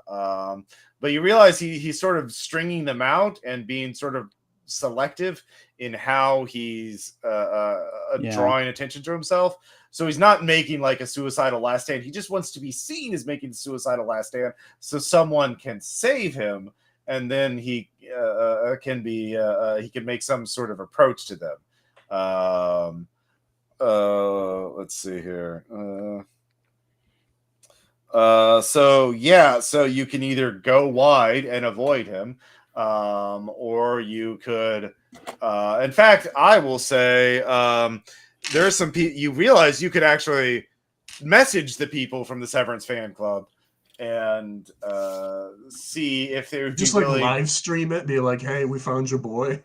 You could live stream it. And that might be worth some bounty or a rep spot with a successful skill roll. Or you could it sounds like you want someone to deal with this pesky problem of yours. see if there's a bounty on his head. But of course, that would be, assassinating the taker in the wild, who's by himself. Might be a little cold-blooded for your taste. But yeah, he's kind of in your path. So, yeah. I guess I'll spend a charge to start recording it. I'll also tell the team, like, I don't know what you guys want to do. Because not really hurting anyone, but he is getting in the way. Well, here's the other thing. Yeah. It sounds like he has a fan club, right? At the very least, another angle might be worth some bounty. Yeah, a thirst trap video or footage for a thirst trap. Yeah. There's also a pile of casualties around him, which might have bounty on their own, and we're pretty desperate on this trip. Yeah. No. I want those corpses. Well, that would he's definitely going to loot them. He is a latent, unless you he's going to claim those as his unless you negotiate with him or kill him. Or drive him away, which is probably going to. I mean, does have anger. He does sound like he is genuinely does not give a shit. He's not the kind of person who would run away. He would be very hard to threaten. So you could snipe him, or you could negotiate it with him for those bounties. So yeah, but yeah. I'm gonna say he's got those black veins. Anytime I've sniped one, if you don't get him just right, oh yeah, he's strong as well. That's not great in a vector. Yeah, he would have a high murder. Oh no, he's wearing a helmet. He is not wearing a helmet. He is bare-chested, shirtless. Yeah, he is, and no helmet. Geez. Yeah, I mean, but he's real good with that sledgehammer. So yeah. What we could do is we could pull on his fan club to. How can we get some bounty for saving this guy? Well, the thing is, the fan club's the name of his taker group. He doesn't. He just has some defenders on taker group, and honestly, you don't know if those could be fucking his accounts, right? Like he could be. Yeah, you don't know. Maybe. But they could be. I forgot what the term is for sock puppet accounts. Yep. Yeah. Oh. Okay. I mean, that's total speculation. Yeah. Probably. But there's no way to get money from his fans without him being involved. Like they would tell him, if nothing else. And he does have. I would say he has Ubix specs on. So yeah. Or Ubix on somewhere on his version. Yeah. So, his belt or something. Yeah. I mean. Either we take a wide berth, spend more labor to just avoid this guy, or we save him and then have to deal with whatever bullshit he's going to serve us, as well as the fact that we'll have lost a lot of resources, and he's probably not going to pay us for that. I don't mind saving him. I only have a revolver. I'm not. I mean, you don't want me to shoot this thing. From where I'm sitting, I've got a silenced rifle. It doesn't look like he needs saving. It looks like he wants attention. I don't emotionally need saving. That's the problem. But there's an alternative. It looks like he's got specs on. We could offer him a job, 3 clicks in the other direction. Emergency rush job, get over there now. He runs over there. We'll have an angry latent hunting us. And then later. We have this guy out for revenge if it's not going to pay out. Yeah. That's... Oh my God. All right. What if we pay him to just do this in front of our job? I'll give you $50 to fuck off. Is that it? Yeah. No. $50 to do this exact same thing, but like in front of the shop we need to go to. Yeah, so you can do that. Yeah. So when distract the other team. I mean, he'll want money from that. That's cutting into your margin even further. Yeah. Yep. Yeah. But it's really funny. That's the problem to me. Yeah. Well, do you have 5 bounty you want to give this guy so he moves his? I'll give you 5 bounty to fuck off. Are there established rules for contractors in this? Let's see what. I mean, there might be, but I'm not going to look it up. I'll just sort of house rule it. We have 2 bounty from the sale of the bribe, the sorcery, the collecting info. So you could everyone can make another glean check at this point. All right. Or a scheme check. Sure, I'll do a scheme. 12 over 8 on glean. They're the same for me. So okay. 6 over 5. All right. So you got a couple successes. No crit successes. 11 just a on success. green. Okay. Yeah. So if you want to make a profit from this encounter somehow, there's a couple ways you could go about it. One, obviously, the cold brother way is just kill him and loot him. No, they're and- not. Yeah, that's fair. That's risky, and that's pretty ruthless. Two is to do a collab where you fight some casualties together, and you basically pump each other up on Ubik. And you could split how many casualties. Basically, approach and be like, "Hey, let's fight some casualties together and get some video of it for our sizzle reel." And you would split the take of whatever you loot from them, and then you could get a rep spot for each. You give him a rep spot, and he gives you a rep spot, and then you go in your separate ways. That's pretty cynical, but he would agree to that because that's something. And he gets something out of this. But you'd have to negotiate with him, and because you know what he's going to do. He's like, "Let me join your group," but you don't want him on your group. That's another mouth to feed, and this guy is probably very toxic as hell. But like a short-term collab where you fight a group of casualties, that you could do, and he would handle some, and you would handle some. And yeah, or again, you could just bypass him. But if you're going to make a profit, you could team up for a fight. I'm okay with that. Okay. Yeah. Yeah. I mean, this guy's pretty awesome. I'm down with a collab. All right. Yeah. So you can approach him in person, or you can approach him over Ubik. So any of you can make that persuade check to pitch the idea to him. Persuade or deceive, really, depending on your rhetorical approach. Yeah. I don't have either. This McStuffins has deceive it too. So this doctor is very rude. He's not a very honest man. Holy crap! Yeah. I can persuade if nobody else has it. Basically, deceive is like, I definitely don't know all the shit about you that I've researched. Let's gosh. Yeah. You're just this random person. Let me help you out. Yeah. Let's team up and fight some zombies. We have to go this way in a secret job that we can't hire you for. Yeah. But we can help you.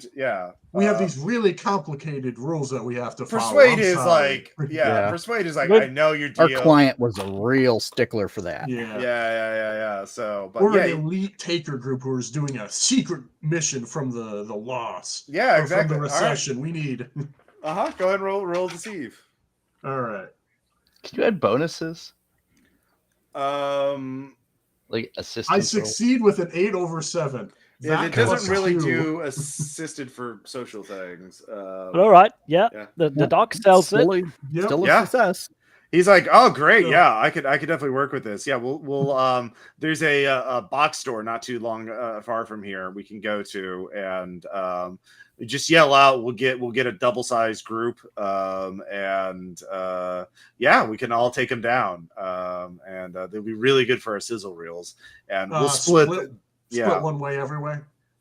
Well, we could do it. We could split in two ways. One, we could loot everything together and then split the bounty equally, or we could, if you're a gambling man, we could just choose what corpses to loot, and what we get is what you get. I say loot everything together, just because he's a Leighton and we can let him do the looting. Okay, yeah. I could also do the looting, but I'd rather not tell anyone about that. Yeah, well, you made your glean checks. You realize if you let him do all the looting, he might sleight of hand some bounty away from you. Yeah.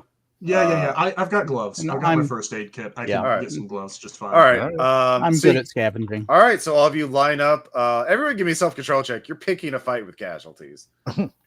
This is stressful. This is trauma if you fail, because you're every instinct is like, why are you doing this?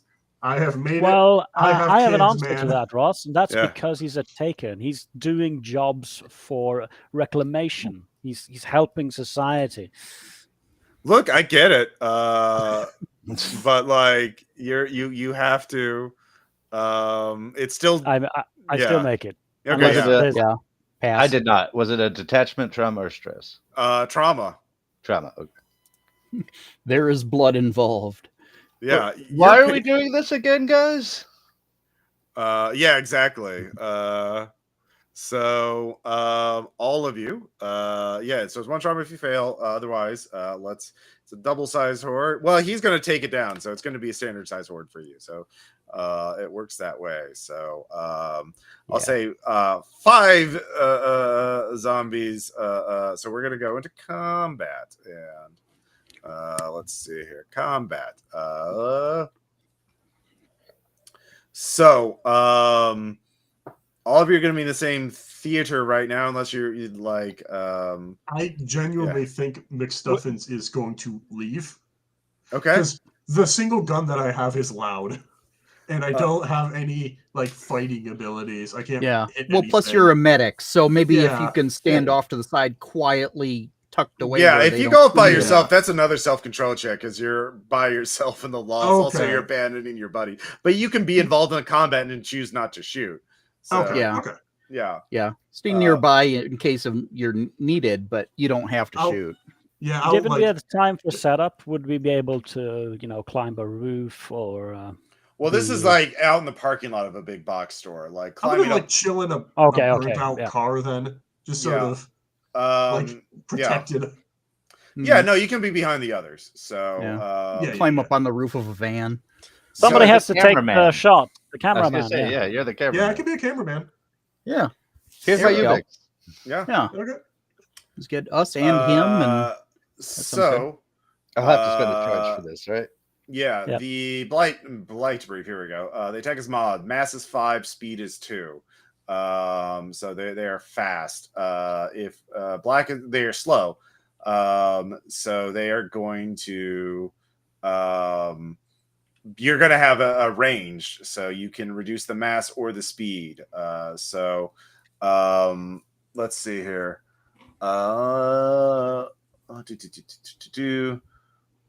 You're basically, and also now the numbers of casualties you can kill per round is based on your skill level. So if you have firearms shooting 2, you can kill 2 without auto weapons, I believe. Or no, that's melee. That's melee only. So yeah, you can only, I believe, only kill 1 per round without auto weapons. But melee is well, let's just do this first. So you only have 3 people with you. So McStuffins is holding their action. Duct tape. Yep. 5 so 5 casualties come out on your end. Of course. What was it said? Mr. Sledge is going to deal with the other half of the horde. So he's dealing with probably another 5. But so what are you going? What weapon do you have? I have a spear. Oh, so you're going into melee? Yep. All right. Well, let's do the ranged one first. Does anybody have a ranged, silenced range, or a ranged weapon they want to use? I have a silenced range, but I want to make it complicated because I'm a 17-year-old kid. Okay. I have the special skill move parkour that I've never gotten to use as Sketch. Okay. He wants to do a cool parkour move for the film. Okay. And then shoot somebody. All right, yeah. Precision roll, obviously, for both. No, you can overspin on the parkour thing. Okay. I'll spend 2 on the parkour. Yeah, this will. I'll say this will, and this will definitely. If you succeed at this, you will definitely gain a rep spot. So yeah. Yeah. Roll for the parkour first. Mm-hmm. How much labor did you spend? You have to spend at least 1. I spent 2 extra. Okay. I'm going to use my will to flip that. I want this to work out. Yeah. Oh, yeah. You got a 2. Yeah, yeah. No. All right. Now give me a precision firearms check. All right. And I still have 1 will. Don't worry, guys. That's an 11 over 3. Nice. All right. So you take down 1 casualty. And by the way, Yeah. skill damage at range to reduce a mob's mass or speed by the shoot skill rating. oh, okay. There. Let's see here. I would say this one is precision only because it's like he did a parkour thing. He was not able to. Yeah. So you take it down by 1. Because you feel free to describe the I move. jump roof to roof and then run alongside a billboard to set up in the perfect place for a shot Okay. All right within view of McStuffins, who's got the Ubix. Oh yeah. McStuffin's your cameraman for this round. There we go. So yeah, you climb up. There's some RVs near the billboard, and so you're running on. Jump from RV to RV. This is the parking lot of the big box store, and you jump from the RV, wall run along the billboard, and then headshot a zombie. Before you jump and do a cool roll, so you land perfectly. It's super cool. And then I ruined it by immediately turning to McStuffins and being like, "Oh my god, did you get all that?" Yeah. Thumbs up. We'll cut that in post. Yeah. All right. So, Mo, what do you have as a weapon? I have a rifle, silenced. All right. So, yeah. Now you can definitely reduce it by your skill level if you shoot them. all right. So I will try. It's charged, so I'll spend 3 charges. 1, 2, 3. I'll also spend dead stare. So for another +2. And that is, I spent way over, but still, that's 2 down. Okay, so there's 2 left, and the only person left to attack is Duct Tape. Yep. So let's see, I can potentially take down as many as I have in my skill with the melee weapon. And what's your skill? 2. Yeah, so you can take the last 2 down if you succeed on this check. And you can overspend on labor, obviously. So tell me how many labor you're spending. You have to spend at least 1. Yeah, I'll spend an extra 2. Okay. Yeah, go and roll. All right. Please. Yeah, so 11 over 8. All right. All of you take down the casualties. Mr. Sledge has killed 4. There's 1 left on his round. He retreats from it, manages to dodge out of the way of the last one. And you all watch as he kills the last one. So you've taken down 10 in a matter of seconds. And do like, teamwork, takers reclaiming the loss. Yeah, hashtag taker victory, taker grind set. Big yeah. high 5. Yeah. I know his heart isn't in it, but mine is. Yeah. All right. So McStuffins, go and give me a scavenge check. Would you like some gloves from my first aid kit? So that way you're not doing the nasty. I think Kramer is our best scavenger. Yeah, okay. Duct tape gun. Yeah, you'll get a bonus to resist infection. Unless you crit fail, you won't be infected. Okay. So, yeah. So I got scavenge at 2, and I've got the apophenia so I have +2 at scavenge there on my specs. So +4. And the willpower point, not to get crit fail, but you get a crit success. So great. Crit success. Okay. I'll give you. I don't remember if it's just max on it or you roll double. So like normally a success on this, it would be a D10 of bounty. But this would be double that. So yeah, So 2d10. Yeah. All right, and I get a +1 for being a scavenger. So it's a 4. Why? Yeah, no shit. You know what? I'll give you the benefit of the doubt. I'll say it's 10 bounty flat. So okay. Yeah. Just remember I'm a nice GM. Yes, that was a kind move. Yeah, you get 10. One of them had like 5. One of them used to be a taker. Yeah. Also, there were the pile of casualties earlier. Oh, that's not part of the collab. You have to. That's okay. It. Yeah. He's already. Mr. Sledge took out those on his own. Those you keep what you kill. Yeah, exactly. Those were his. So the you find a dead taker in there. You had a big wad of driver's licenses. So you get 10 bounty, and he gets let's see here. Looks like 5 bounty, but you know he stays good to his word because it's being recorded. He's like, all right, least I got something out of this. But you get a rep spot, a taker sizzle reel, with your cool parkour move and everything. Yeah, you have that. It's very impressive, and you collabing with Mr. Sledge is only slightly problematic. We didn't know at the time. Yeah, exactly. Yeah.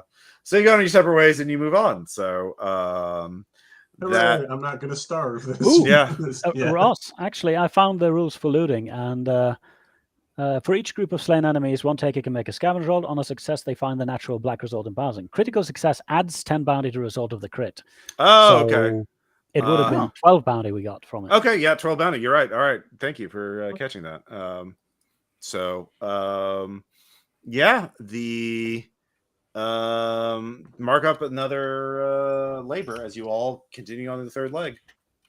That's huge. Yeah. Yes. Yeah. That is enough to actually make it so that way I am profitable at the end of this. So I'm still not because of my reference. Yep. Yeah. So you're up first there, Sketch, I believe, is the scout. Alrighty. So give me a glean check. No, 7 under 10. Okay. The others can give me glean checks because you this is something that you can all see. Well, if any of you see it, you'll see it. So yeah. I'm too focused. I do not. Did anyone? I you did. got Yes. Mixed all right. did. I got 10 over 1. Those of you who make it, you look as you're walking through more of a downtown area with taller buildings. And there's something glinting. It is bright and sunny out, and something's glinting on the rooftop of a 6-story building. It used to be a department store that was turned into apartments. That was, you look up and you can see that there are there's lots of, you recognize, they look like drones have been tied or attached to the roof of this building, and you look and you can see there's metal parts that are glinting in the sunlight. That's how you're able to notice, but you can see it looks like there's dozens or hundreds of weird drones in a weird sculptural assembly. But yeah, lots of drones. What do you guys with a scope? Take a look over there. What is that? Somebody making drone sculptures? Is that a booby trap? What do you see? This is what you see with the scope. Now you're on the ground looking up at the roof of the 6-story building. Some of it hangs off the side, and there's a little building like a like that. Yeah. There's a smaller structure on the rooftop, like where the door you would come out to get onto the roof. It's and a lot of that's around there, but you can't see too high on there, so you'd have to climb up to another elevated position to get a better view, or do research to figure out what's going on, or if you have computer science, there is a weird Ubix signal that is not responding. It's okay. Yeah, I'll say that I'm gonna do a research. So 8 over 10, 8 over 7. So that you realize this must be there's something in the area that Drone Punk and other drone operators in the area talked about, the drone black hole of the region. There's a area that you must be in the middle of, and between the research that a lot of drones that pass through this area, especially like cargo drones or drones on long haul, survey this area, do scattering comps, they just lose signal and disappear. And combined with this, someone must have a hacking, must be hacking drones and having them show up there. Like subverting drones and then taking the drones and doing this weird thing where they're attaching drone parts to this. And there is a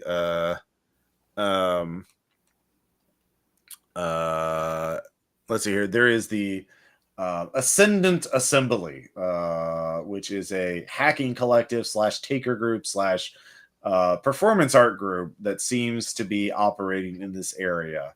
So Ascendant Assembly.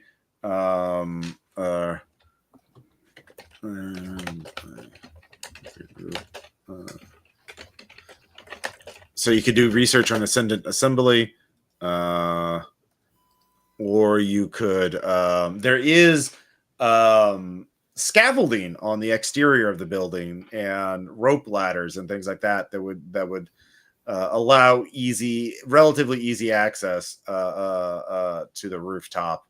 But I mean, they're scaffolding and rope things that have been jury rigged, so that you don't know how sketchy those are. Or you go in the building, or you could bypass it, or you could attempt to communicate with the Senate Assembly. But yeah,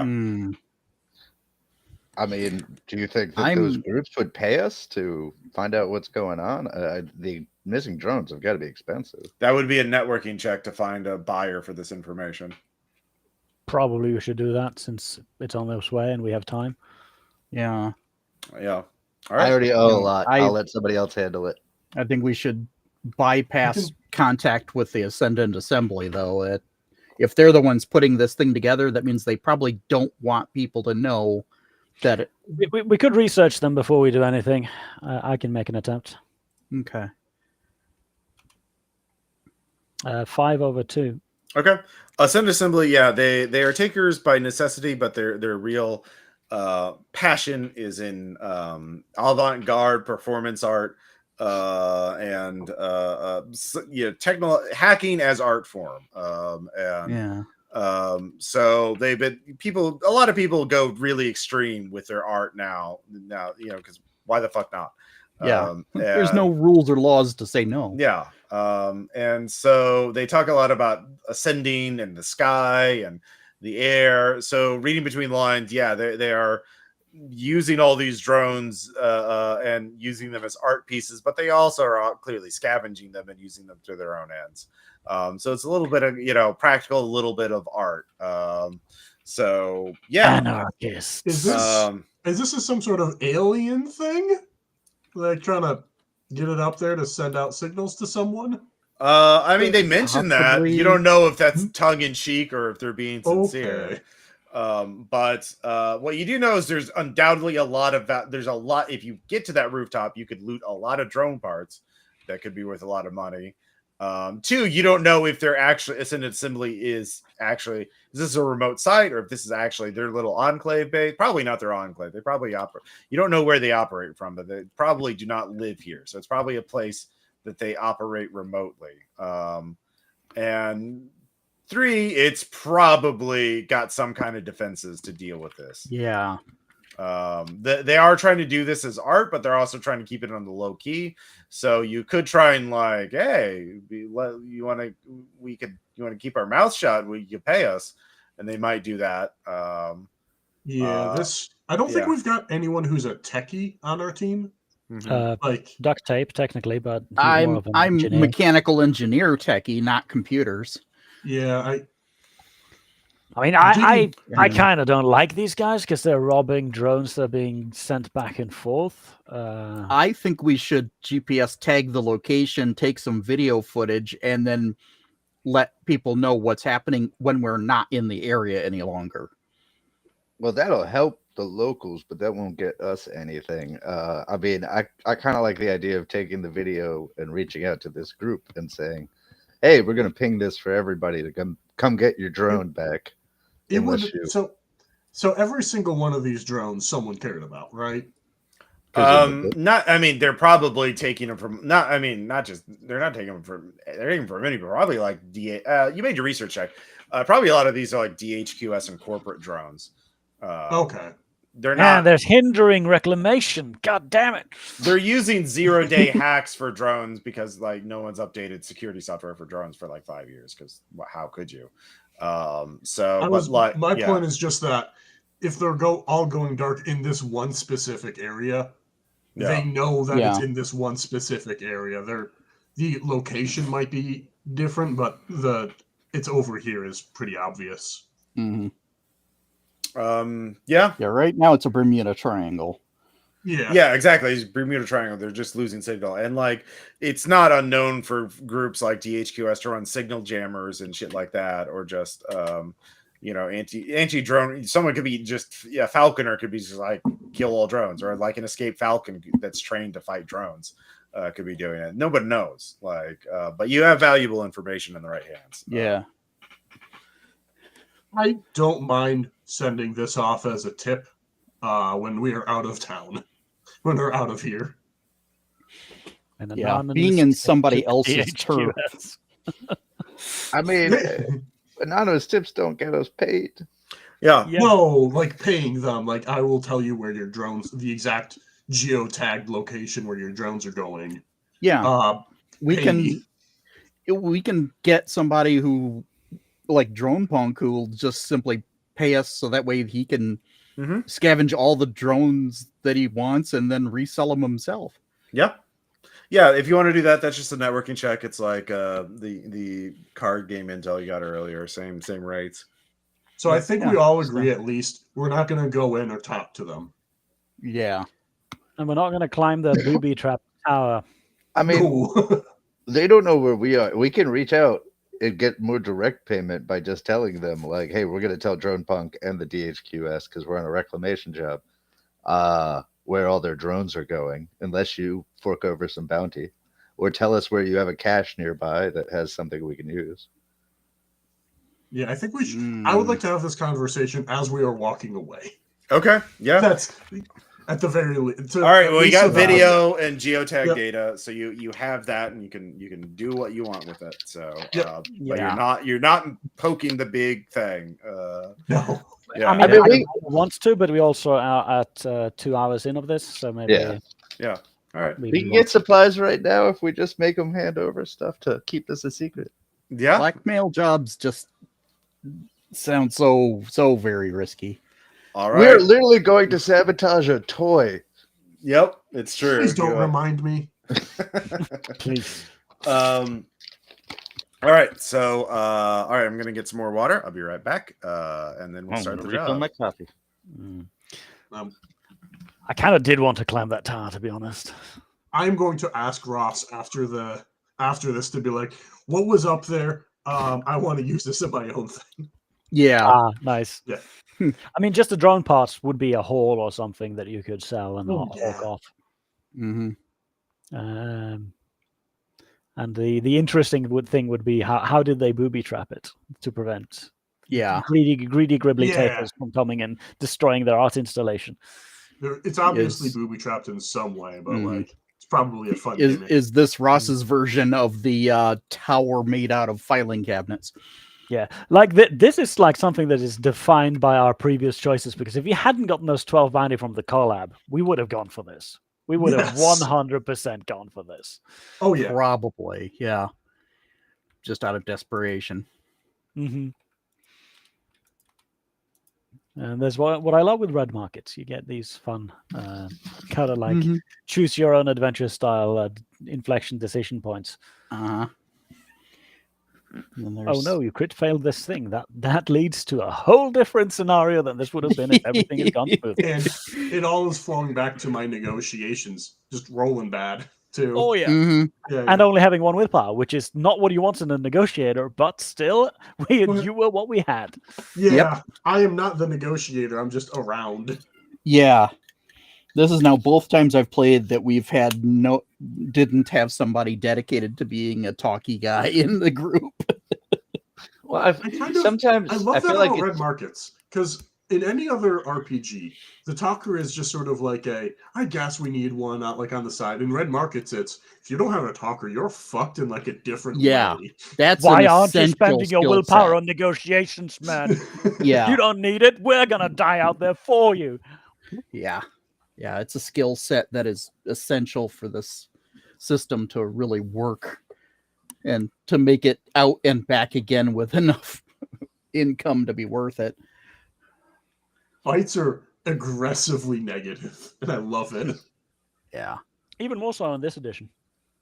Oh, yeah. If that had been a 10 mob, we would have been in big trouble. 5, we could handle. 10, oh no. Yeah, I would have actually had to pull out my gun. Mm. I mean, I guess part of the problem with the social characters is if you want to invest in all the skills, you end up like McStuffins right now, where it's like, all right, we're in a fight scene, you go hide. Yeah. Well, he did. No, the only reason I'm only, in theory, I could have a shoot too. The only reason I'm not doing anything is because my handgun is loud. Because it's That's fine. Yeah. It Exactly. is the only reason. I've got a shoot of 1. I would have 'Cause happily he's been like, got a revolver. yeah. I mean, more casualties means more money if you kill them. So, Thanks, Fair. Ross. And then they're one distance away, and 10 of them, and and it's only one. It's only one more horde. Like once you shoot that one gun, it's per source of noise. So, like, yeah. Yeah. You just got to pull that trigger. All right. Did everyone spend one more labor to get to the job site? No, Yeah. we'll do now. All right.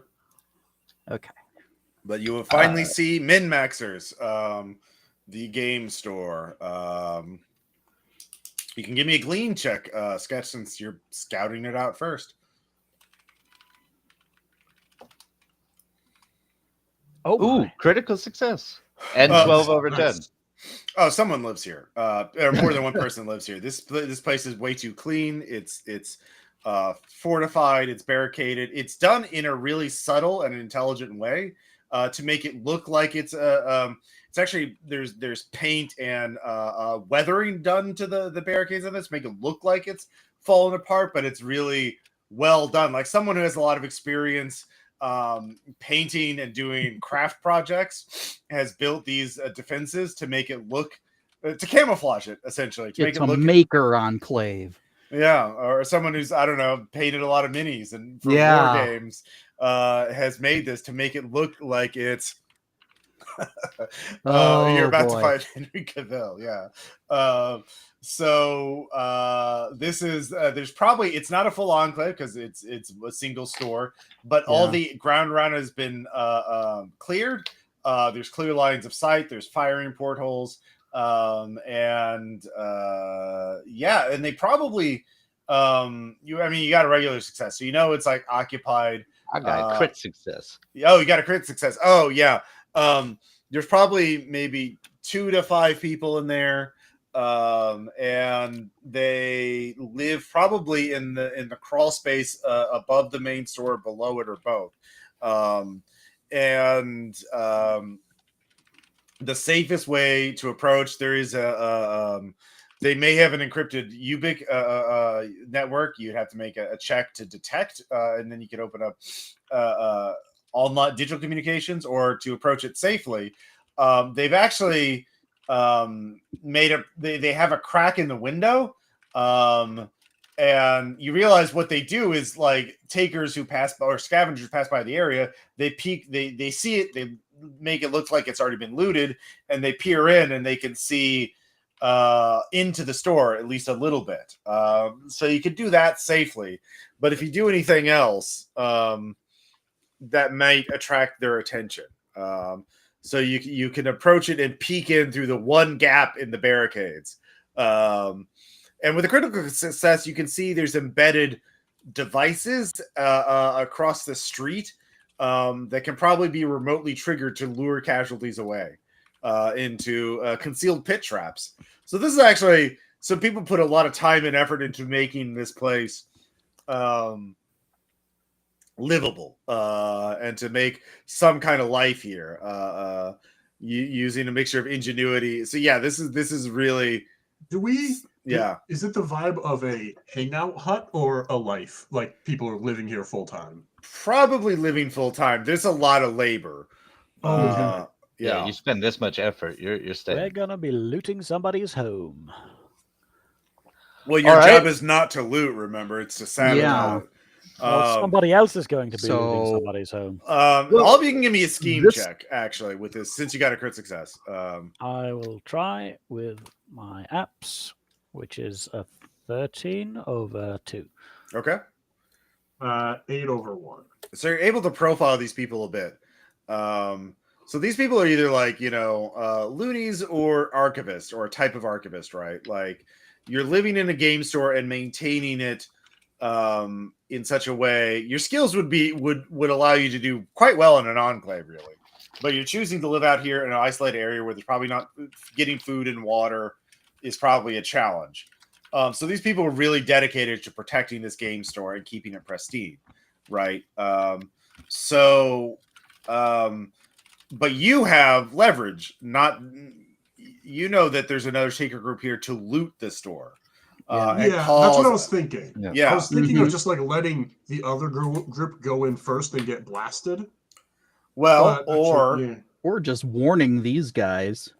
Well, you want the other group to succeed and get away because that makes our client happy. Well, also you cannot let them go first because your whole job is to sabotage shit that they don't know about. If they get in first, then you have to kill them and pretend to be them to make the drop ball for those. Yeah. I do have a thought for the group because they're struggling to get food and water. Like probably they have income outcome we have spare refresh potentially. We could just say, hey, we've got some cans of food. Will you let people have fun with this one game? Let me take a couple boxes here, chuck, and then like place it in a spot to hand off or something. We probably have to let them in on the deal in order for things to go the way we want them to. But even beyond that, these guys have skills. We could set up a trade network with them. They have things to offer, and we have things that they don't. Food, specifically, since we have access to fish. We could set up a long-standing deal with them, and they clearly have the skills to build a Potemkin village. If we work with them, we could set up a decoy shop for the takers to come in. Well, you probably don't have that much time. Oh, okay. That's a shop as a whole. You don't know, actually. I mean, maybe you do. You actually don't know how much time. You don't. Yeah, we have no idea. Yeah, we never really. They could be here in an hour. They could be here in a week. Yeah. But Ross did mention how there is like a sort of like sneaky way of like if you glance through the windows, we could just like conveniently put the box up there and be like, hey, look. You can just come in and grab it. Well, that's what I meant about setting up a Potemkin. Like you've set up a fake storefront where they're like, all right, they just but we have to do it in the store itself. But they live in the roofing of the store, so if they're willing or below the store, there might be below. But if they're willing to like create a pretend setup of the loot, where the basement is closed, the roof's collapsed, just lead the takers to think that everything that they want to take is in the room that they will first see, and then they don't take any more risks. There's casualties in the things to drive them to just grab the stuff they need and then leave. There's also across the street here. You can see they have traps set up where they can draw and repel casualties. Like if they can draw casualties, they can force the group to go away, and then they just reverse the system. Exactly. I mean, we could even just set up in the room that we want them to go in. Once they take whatever we want them to take, we set up smoke bombs to go off, and they think that there's poison gas in the room, and they flee. Like there's a lot of ways to drive them from the room afterwards. I think we should talk to these people. The question is how loony or archivist they are, if they're even willing to offer up the things they need to. Well, if they're full archivists, they're not going to want to part with any of it. They might give us a tour. They also are going to have like food needs. They would not give us a tour given how hard they're working to hide the fact that they're there and that this game story is intact. Oh, by the way, I forgot that now would be the time to remind you. I guess I'm looking in. I look in at the setup. I see what we're finally going after. I'm expecting to see giant swords and fusion swords, and I see plastic toys. Okay, you actually don't even see that. So give me a glean check first. Okay. Yeah, I forgot about that. That's a fail. But... Okay. So what you see, it's dark. You can only see in a little bit. You see a gaping hole. You see looks like several dead casualties, a wrecked game store. It looks like the place is absolutely trashed and there's nothing in there. Like there's a big fight and and so there's not even the shit that you were expecting at all. So yeah, give me that self-control check. All right. A toy store? Oh, that I succeed on. Okay. Yay, it's still one stress. Like, oh shit. Okay. This also doesn't make any sense based on your observation. Like, what the fuck is going on? But yeah, you look real. It looks like absolutely trashed inside. Oh man, I'm so tempted to go for a will by going inside on the I remember what fun was like, and it's like, no, we got it wrong. It's a toy store. Yeah, you do see lots of toys scattered around there on the floor. They look like they're really small for toys, though. There's also books and dice and things like that. There'd probably be collector's action figures. Yeah, some the high end. Yeah, that's true. There are some action figures, but it looks like it's all contaminated with blight. Ew. Yeah. Yeah. Okay, group huddle. Okay. We can try. I mean, duct tape. Do you have any way to get into this signal that's encrypted? I'm not great at this, but we did do some You can like tap a reference or professional computer science or no rigging. Yeah, it's a rigging check. Really? Okay. I've got engineer, which is what my use is for rigging. Okay, I would allow that. Yeah. Okay. Okay, so if you can get in touch with them, we can start communicating and see how crazy they are. If worst case, we have to go in. I'd rather not. So it'd be a 13 over 8.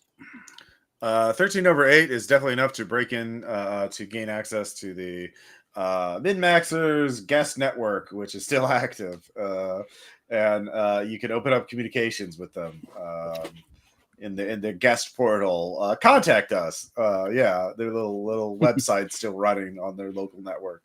So we like throw paper airplanes out. Yeah. All right. So how do we like boop them on this network? Is it just like a text message? Do we activate one of their? It would be messaging them. Yeah, you can just. So you can just say we're here. Is anyone still alive in there? It looks really bad from outside. Yeah. Okay. Nice. When you message out, you don't get a reply, but you made your check, so you know there's someone on the network. So, yeah, there's someone you're left on red. Yeah. Okay, let's just try to persuade them, right? Yeah. Just give them the skinny. Tell this is what we need. This is what you will need to respond to, because we're not the only team people who are coming here. And if you want to keep your whole operation going, you need to work with us to get them gone. Okay, you don't have to roll with that. You succeed. Like they say, okay. We'll hello, I'm Carl. I'm the manager of Min-Maxers. This is very so you tell them about the job, right? Like that you're sabotaging a pre-crash tournament. It's not in sabotaging. It's sabotage. It's degrading. We're not like upgrading a thing. We're not gonna destroy. We're not breaking anything. We're not breaking out apart. Yeah, we're also we can lean into the fact that, hey, these games are meant to be played the way that they were printed. And by golly, we have some people who are going to play the way it was intentionally made. Okay. Did you know about this nonsense over there? There are still players. They want to. No, we know about the pre-crash tournament. That's why we set up our little diorama up front, so people would think this place is infected with blight. Okay.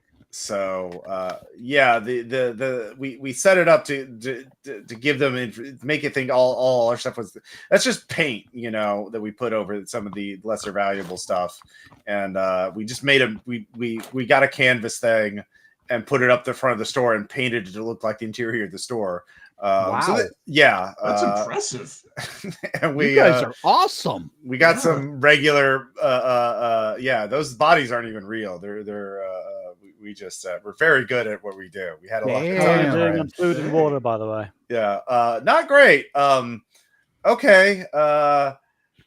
look, yeah, no, we know about the pre-crash tournament. We still have Ubik. We watched them, and you see where we actually do kind of live streams, ASMR kind of things where we show people intact display boxes, and occasionally we open them. We have to reseal them and kind of rotate things around. But we kind of just do loving close-ups, like look at this miniature, and Still on the sprue. Yeah, still in the sprue, exactly. Sprue porn. Yeah, and deep dives of lore. And that's kind of what I'm hearing is I shouldn't be asking how are you doing on food and water. How are you doing on paints? Paint would be great. Food and water would be great too. We make some money, but not a lot. Because there's a lot of expenses keeping this place running. Yeah. Got some MREs. Yeah. You said there's another taker group coming to loot the store. Yep. And they'll probably grab everything that isn't nailed down. Okay. That's not good. We need to reset the diorama to have that stuff out front. To tell them so they don't have to step inside the store and see all the intact. Yes, that would be great. But also someone needs to be a watch out to let us know if the takers are there and maybe slow them down before they show up, because they have to make it here, right, to sabotage it. Yeah. That is yeah. I suppose I could do some research and see when they left the enclave and stuff like that. People usually say their goodbyes before they do. Go set up a watch. Basically Carl and his associates at the store are on board because they don't want to lose the enclave and they're desperate to make contact. If you since you mentioned offering trade networks, if you can keep it discreet. We're totally good with being friendly with these guys. Yeah. That's some amazing skill set. Any alternative. So there's two things. One is to reset the diorama out front to have the goods. Well, there's three things. Well, they say they can sabotage the things if you tell them what needs to be sabotaged. They can do that. Okay. They can get rid of. That does need to get recorded. There are specific instructions. Okay, yeah, we can follow those. We're good at following. We. In fact, I think I know that guy. I think that's I think that's Iron Battalion 85. Oh, that's definitely Iron Battalion 85. We know. It's him. Yeah. God, I hate him. He's so wrong about the Iron Battalion.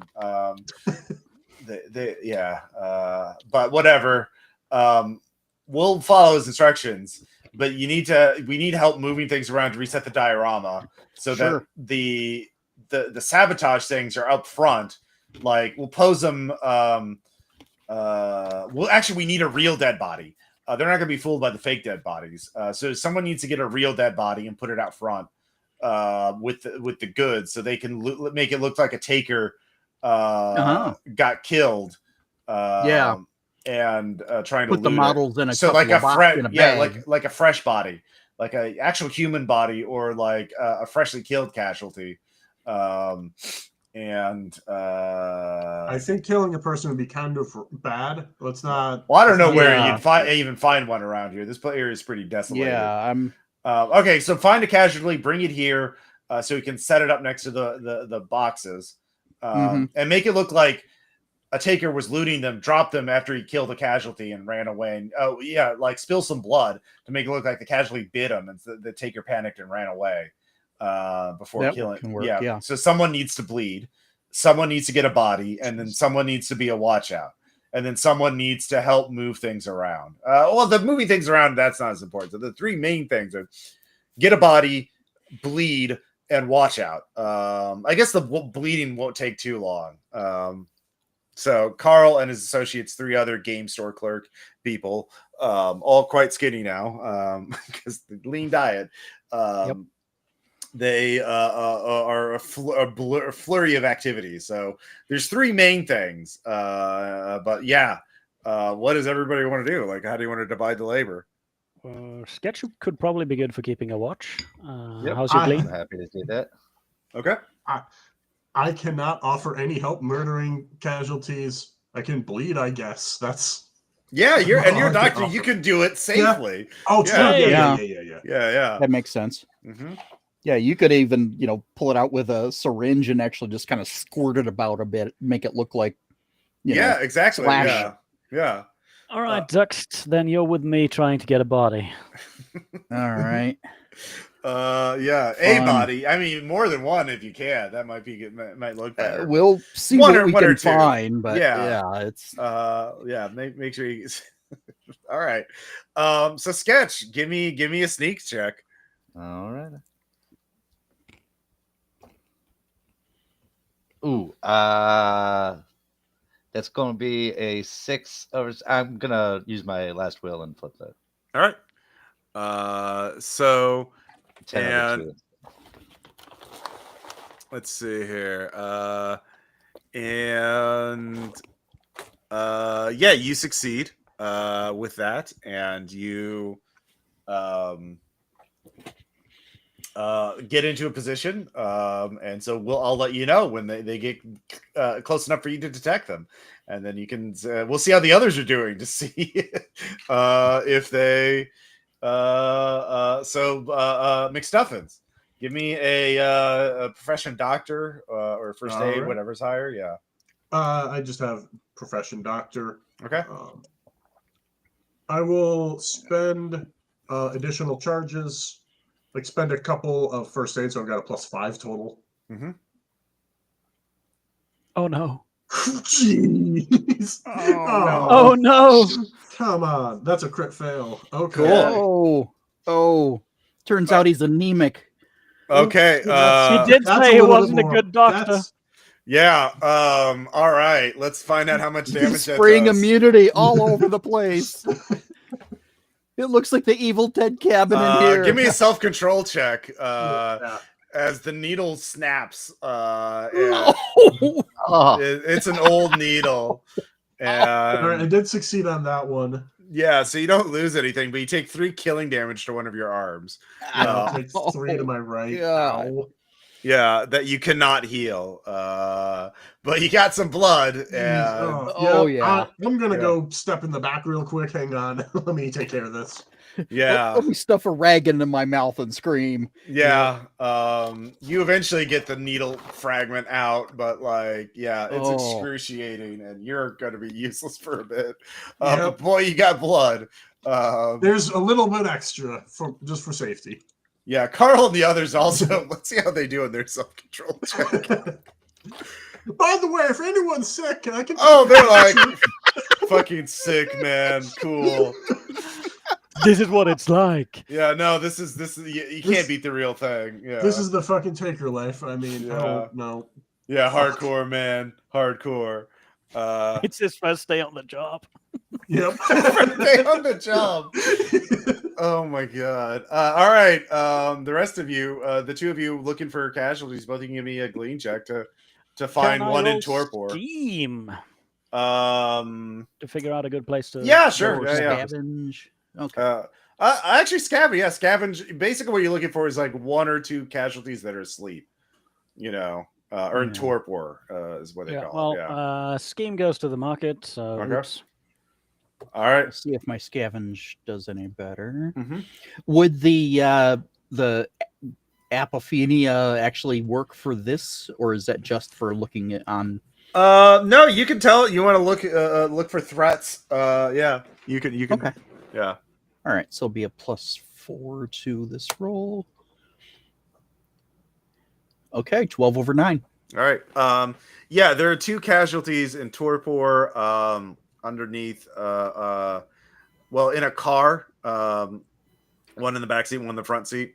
The car doors are actually they're still strapped in.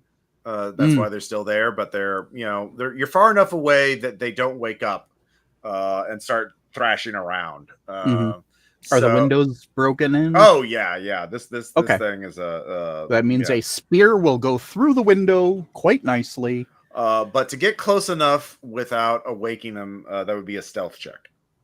Okay, I've got some of that. I also have some of that, but Well, if you have a silenced ranged weapon, you can also just I have a headshot. silenced ranged weapon. Yeah, Yeah. but we probably wanted to look a bit gruesome, right? Well, once they're dead, you can mutilate them further. Oh, okay. Okay. So if you just want me to take the shot, I will do that. Yeah, go ahead and take out one, then I'll approach the other. I don't Yeah, want if to you use two different weapons, if you're gonna that, shoot. that'll. Yeah. All right. Shooting goes. That's a success. Okay. And then if you want to give me that. Okay. Well, if this is the sneaking, then it would be it ties go to the market. So Okay. it woke up from me and the shot. Does your spear have that reach thing? Yeah. Okay. Yeah, you can still make an attack before if you fail this attack, it'll probably grab the spear and try and yank it out of your hands. Okay. Yeah. Yeah, and it's also got the crossbar on it, so it's so that's a +2 for my spear attack. Yeah, I used a spear in the Caleb's Red Markets playtest campaign. Oh, nice. Okay, How's that? All right, Crit success. Yeah, you could you can skewer it, stick on your crossbars and drag it out with your spear. Yep. All right, you cut the seat bell off of it, and you can drag it with your spear. So that'll cost 1 labor to do that, but you can with your crit, you could with the crossbar and everything, you can just carefully drag the casualty back. Yeah, I've got full control over its movement. Yeah. Well, it's dead. Like it is, okay. but it is a limp pile of meat and bone. Yeah, of light it's and a bone. really heavy, awkward bindle. Yeah, exactly, we don't want to leave drag marks and stuff, right? So I have to lift it. Yeah, that's why you're spending the labor. It doesn't weigh that much. It's been it's a very old one. It hasn't feasted on. Did we need the other body? That's up to you. They said more would be better. Should I roll an exert? Yeah, don't crit fail. Yeah, you have. That's a failure, but I'll spend a will. Okay. Succeed. Yeah, you don't. You're very careful about how you carry it, and you are able to succeed. So you have the 2 bodies now. Sketch. Mm-hmm. Give me that glean check. All right. 8. That goes to the market unless you have a will. I just spent the last one. Okay. Did you not get an extra one for something? No, I haven't yet. Oh, okay. Well, didn't you have to make a willpower check? Yeah, I did at one point to see the store. Mm-hmm. Yeah, that it was a toy store, not a weapon shop. All right. Well, if I got one back, then I'll spend it on this. Okay. Yeah, I think that was the point of that. Was that? Okay. Yeah. Because you're a kid and like you thought you're doing this for children's things you've rejected. You've had to anyway, so you succeed and you can see the taker group is approaching. They're from a distance and they're being slow and methodical, so you have about an hour before they're within sight of min-maxers. Okay, I'll spend the charge on the specs and tell the team. Yeah. Okay. So with that in mind, you know what your timetable is. And you are able to stage it to look like another group of takers tried to loot it, got attacked by casualties, got bitten by the casualties thanks to all the blood that's on there. They're actually using an air dryer to dry out the blood to make it look older. Nice. They and they really are professionals. Yeah, no, they're master craftsmen. And there are 2 dead casualties killed by different weapons. And the stuff is in there, so they know that someone else was trying to get it, which they were looking for it, so it makes sense internally to them probably. And everyone else just needs to hide, which you can hide in the game store with them. So you're not surprised by it, and you can see the taker group approach. Let's see here. There's no reason they wouldn't go for it. They grab the laser, the space elves stuff with the laser swords instead of fusion swords. Yep. Tiny, yep. Clearly, they should have seen the difference, but it's very obvious if you know. And they take it and they're takers. They don't like gift horses in the mouth. They know a good. They thought they got a crit success on their scavenge check, and so they're so lucky. You have no idea. And they take it and leave. So they have concealed security cameras that you can watch from. You're taken in the crawl space under the store that they've increased the depth of. It's a little gaming caves that they have set up, and they have stacks of paperback novels and books, and they have little pedals to recharge batteries. And they have some tubers, a little growing potatoes underneath there, rainwater, barrels of water from rainwater that they filter out. They're doing the best they can, but there's 5 of them, and but you can see the store itself. Actually, everyone, give me a self-control check.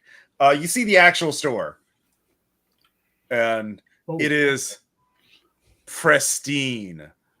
It is absolutely perfect. Is this on detachment? Yeah, it's on detachment. I'll spend a will not to go crazy. I'm good. Yeah, they basically doesn't matter. We'll get all this back anyway. They've decided that the best way to spend their lives and all their excess labor and resources is to keep this game store looking like the crash hasn't happened. The register is intact. It's clean. There's fluorescent lighting, which they can turn on. They have enough energy for that. It's like the day before the crash, and everything's. They even dust these shrink wrap boxes of toys. They have a shrink wrapper to re-shrink wrap things. Holy crap! Yeah,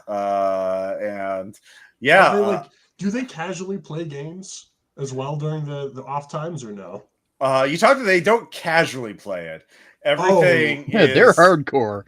No, everything is done. They play in a very calculated and deliberate manner. So when they play a game of War Mall, like moving one figure takes like 2 minutes because they wear gloves and they gingerly move each figure after measuring it precisely. It's a meditative act more than anything else. That's how they've staved off depression. It gives them a sense of purpose. Like one phase of one turn takes like 6 hours. It takes them almost a week to play a single game of War Mall. Stuffins is going to ask some of like the really basic generic, what's this unit sort of thing, as just sort of to keep things going. The game store clerk looks at you beatifically, almost like, oh yes, let me tell you about she's. This is a question he's wanted to hear for years. Yeah, they're like. That's like a pastor at Sunday school. Let me tell you the parable of Jesus on the Mount. Let me tell you the parable of the space elf, the soul eater. The individual units, yes, their names, ranks. Mm-hmm. They are basically, they have become monks in a monastery, preserving the texts of old. A canticle for Saint Leibowitz, but for war games, and RPGs. That's what this has become, and it gives them purpose and meaning, and they're quite happy to establish contact with the outside world with people that they now trust because you didn't fuck them over, and you aren't killing. They have some weapons, but like. If it would have been a lot worse very quickly. Yeah. Well, your self-control check is like, this is worth a lot of money. Like, okay. Yeah, it's not just that they're devoting their lives to this and that this looks like before the crash. It's also like this is probably worth 20 to 100 bounty, depending on who you sell it to.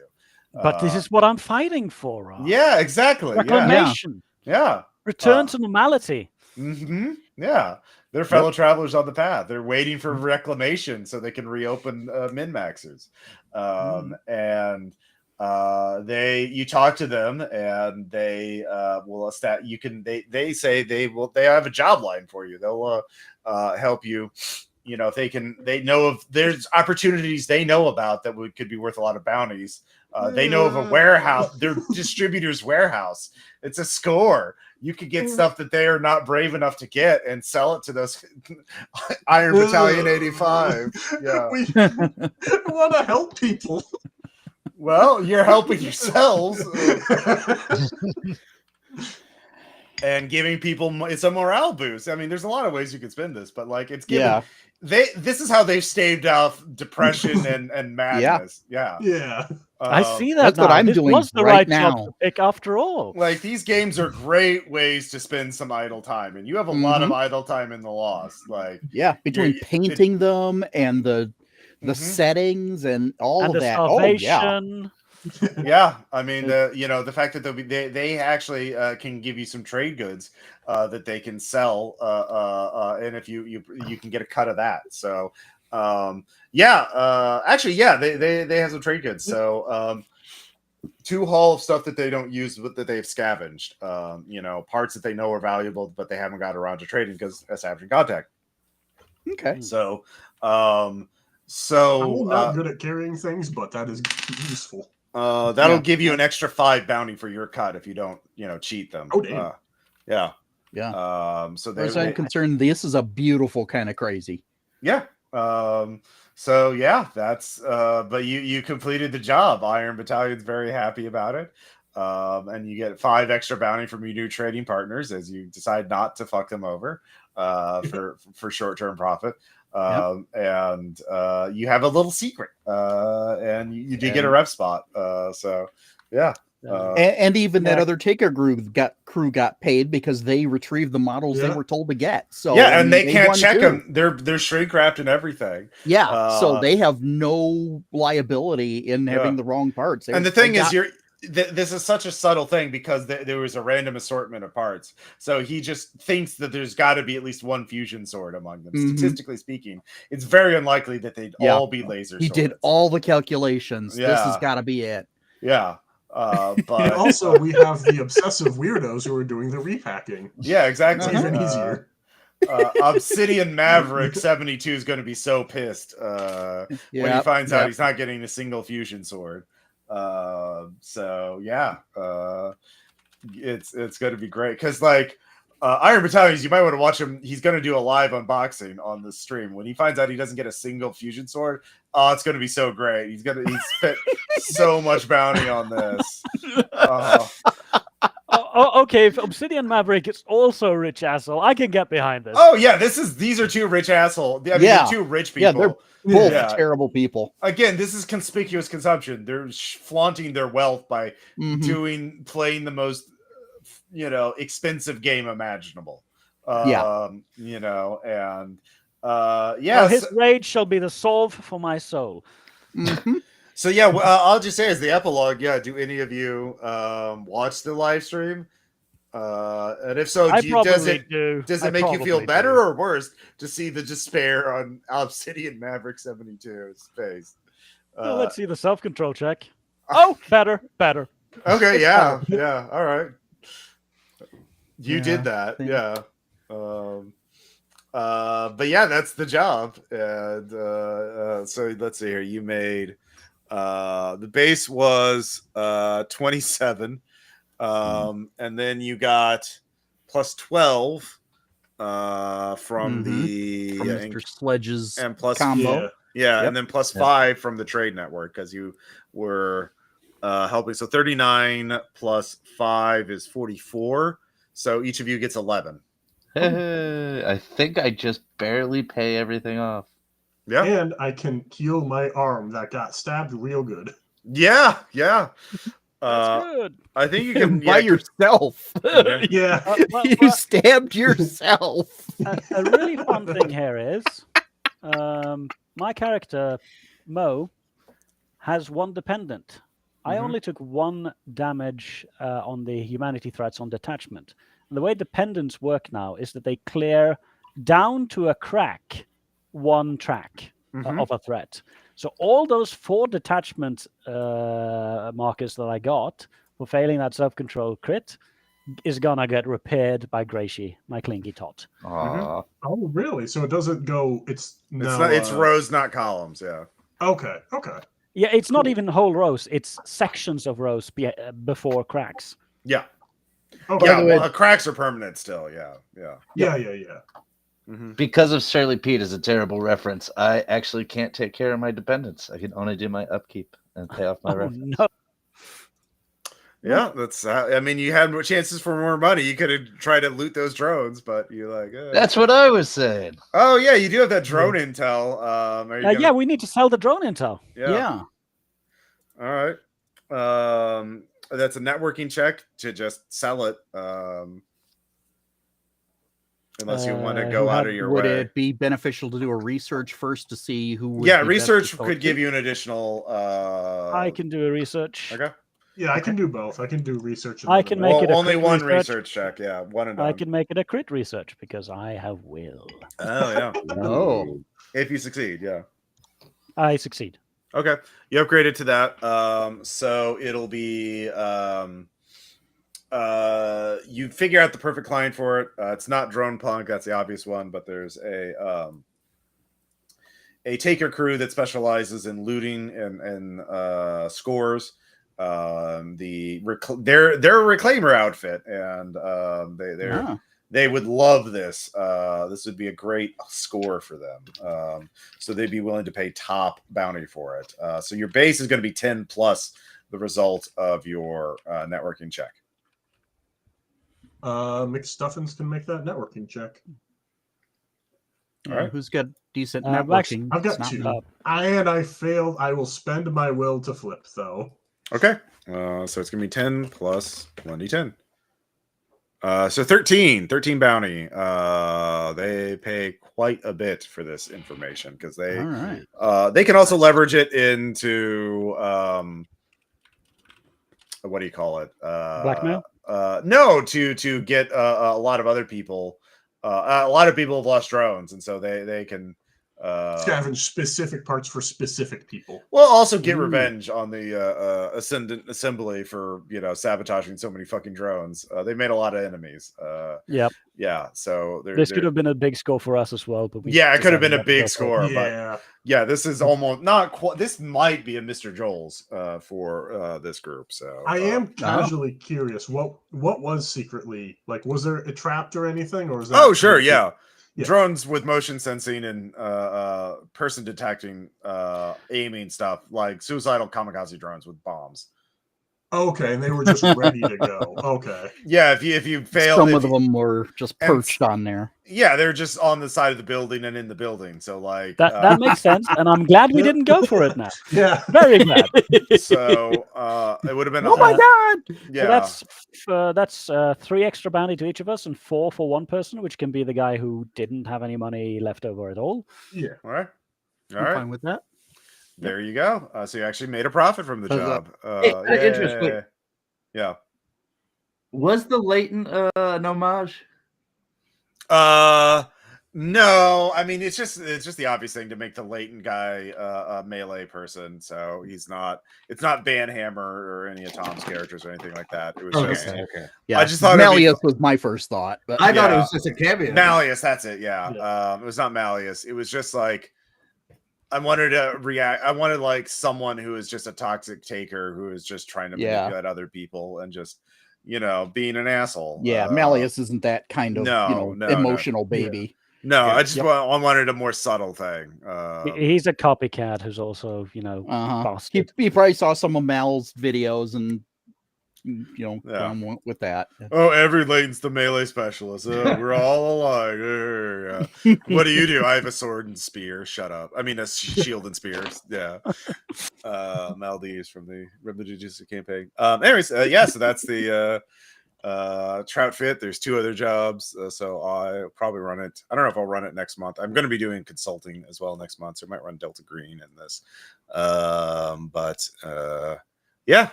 Hope everybody had fun. The Red Markets rules, the 2nd edition beta rules. I really like what they did. Caleb's done to negotiations, I don't know if I like how because part of the fun part was denying someone's the there's a back and forth behind it, but instead with this it is purely defensive as like the negotiator. I am just responding to getting like beaten up. I don't have a lot of time to beat up on. Okay, yeah. That's fair. I mean, I'll tell Caleb he'll be listening to this part at least. Okay. So Yeah.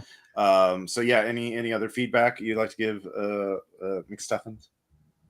I do like the reduction of skills. Mm. I really like that. I like the simplifying. Profession is always going to be funky because I'm looking at McStuffins and I go, why doesn't he have any points in heal? Isn't that like the doctor gimmick? But no, it's a profession. And I'm like, I don't know if there's a solution to that, but it is just a little niggly thing of like, the specializations always are a bit funky, and I don't know a solution. Yeah, and now we have more specializations with the skill specializations, which I have one, but I haven't really used it. I used it sort of, or like using the engineering for like more of a computer hacking thing. I don't know if there's a solution, but that's just a sort of like having blank skills always makes me feel weird. Yeah, but like on the other hand, you want people to have the chance to have unusual things like Falconer or shit like that. You know, like it's that's totally fair. The reference changer, I fucking love. I love that so much. I love how it's not an auto success and it's like, hey, well, you gotta pay 3. I don't know what to tell you. Like, oh no. Yeah, or 4 if you crit fail. And you don't know until you actually tap it. The very cost for that makes a lot of sense to me, rather than a flat 1 every time. That before, I would always, if I failed, take a reference. Now I have to think about it. Like, can I afford if it's 4? Yeah. If this guy's having a bad day, am I gonna be able to afford this? Yeah. Totally fair. I mean, it fundamentally changed my math in approaching that scenario, and like I was definitely more inclined to take more risks or do more morally dubious things, knowing I had 3 extra bounty on top of everything else I had to pay. Yeah, we talked about it. One thing I like with red markets is that you get sort of economically forced into situations. If we had not gotten those 12 bounty from being sledge saviors, we would have gone for the drone tower and been bombed. Probably, we could have easily been wiped out by that.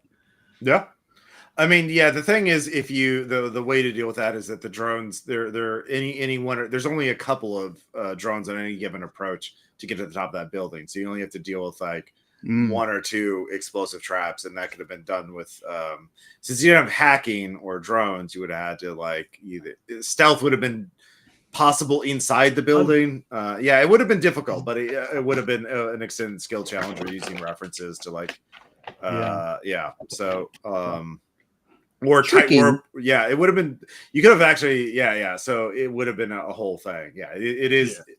It was meant to be more of a like, if things are going real bad, so that's totally fair. Any other feedback for Caleb? You seem to be struggling with going through and finding the right answers to things. I'm not sure if that's just a structure thing or just the beta doc. It's a beta document. I'm not gonna definitely. It's not internally bookmarked to everything. Because I'm noticing you fall back to house ruling when you can't find the answer you're after, but the answer you're after is often there just for speed. Yeah, part of it is also there's actually kind of like too many bookmarks, at least in the main document. Like it's the taker that to me is an irrelevant thing of like in terms of actual feedback to Caleb. It's such a big thing. The only thing is, again, the heat thing needs to actually like, what is the scale? At what point do you get? Like when did they become? There is an answer to that, but it's not where you were looking for it. It's on the what's it called? The Enclave tracker. Oh, the team tracker. What page is that on? Crew sheet. I think it's called the crew sheet. Yeah. It needs a reference in the heat area. Yeah. Saying, look at the crew sheet to get the crew sheet. Page 184. 184. And there's a heat section there that sort of explains the different levels of heat. Yeah, there it is. Yeah. Okay. So that again, this cross-referencing stuff is like more of a I'm not. It's painful, but it sort of has to be done. That'll be I get it. That's like one a of those thing. stages to do later. Yeah. But at least it is there. It's just not referenced back and forth yet. Oh, hey, hey, Trushi. Yeah, I guess. Hey, welcome back. Welcome back, Trushi. Hello. Yeah, We all survived. Dan. Yeah. I usually send it to you for most time. Yeah. Good Yeah. luck. That's nice. Yeah. So the organization stuff is something that is final draft of the game. So yeah. But that's something to make a note of to update it for the final draft of the game because He probably doesn't care about that feedback right now, but it's one of those things where just to make a note of it. Yeah, it makes it harder to give feedback if we get the rules wrong all the time. Yeah, that's fair. But dependents cost a lot more now. They're not just $1. Okay, that's yeah. that's a There's real like difference. 3. Okay. I like the idea though that there's survival, subsistence, and then thriving. I like that, and they've got the same for yourself. So mechanically, so you can actually have thriving for your dependent and just subsist for yourself if you want to go that way. You can. There's a game that I can play right now, and it feels terrible to be like, okay, I've got my son and my daughter.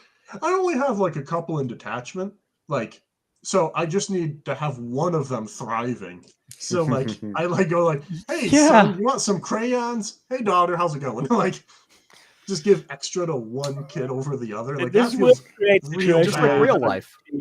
I don't know. Yeah, there might be maybe add a thing like if you give unequal support to dependents, there's some kind of self-control check or something. Yeah, because you're potential to check. That might be more of a if you're playing favorite, maybe that's more of a role-playing thing that comes up in the campaign. I mean, if they only survive your all self-control, they need to at least subside to not. Yeah. There you go. That's true. So, but I will add that I also like this, and it makes having a charismatic character more of a struggle, more interesting, because you have to take care of all of your people and to make them all thrive and be happy, which will reward you because you can clear entire 4 boxes per threat track. After you can clear that if you're good. 3. As long as you don't crack, you're good. Yeah, especially if you choose that one, if you high charisma character with that, I forgot what the spot is. Yeah, Roach, so where you can burn humanity for bonuses on any roll. And then I'm going to get it all back if I don't go over. If I don't crack, I'm all good. And also, charisma is more valuable now because it gives you networking by default. So you can earn more money by being better at selling things that you scavenge and shit like that. I really do like having some auto skills just to be like, self-control, you're not putting any points in. I mean, that was one thing I was really with Kale from the very beginning. It's like you can totally fuck over a character by not giving self-control in first edition. That was a Malleus thing. I remember that. Yeah, exactly. It came up in the beta. Yeah. So it was like self-control and first aid were 2 things he just didn't have, and it came up several times. Because he was a latent. Though I will perhaps warn you about my character build because I was sitting on 2 will points left after all that we've spent at this end of the game. So I was kind of wanting to leap in and do every networking sales check there and just crit succeed everything if I could. So be aware of that particular will-focused build where I have 4 will points to begin with, and I'm chasing extra will points where I can. I don't know how I feel about it's the end of the session. I got some will to spare. Let me start dumping it places. That's something I'm just pushing now to see if that works, and it seems to. If you don't see if it breaks, they're really bad. Well, if you feel more motivated, who has something left in the tank at the end of the day, that's how you feel. Well, there might be a penalty at the end of the score for having no will. Like if you come back with no will, you're dejected or something. Or you could just burn extra. I don't want to get too fiddly with stuff like that. Yeah. No, that's fair. It's just a matter of the build thing where you can invest more than 3 points because I put 4 points in, and apparently that is doable now. You can from character. Even some of the pre-builds, Sketch has 4 on speed. Yeah, one of the pre-gens does have 4. So it's but I checked with Caleb after you asked, and he said 4 is fine. So yeah, good, all very good feedback. Anything else there?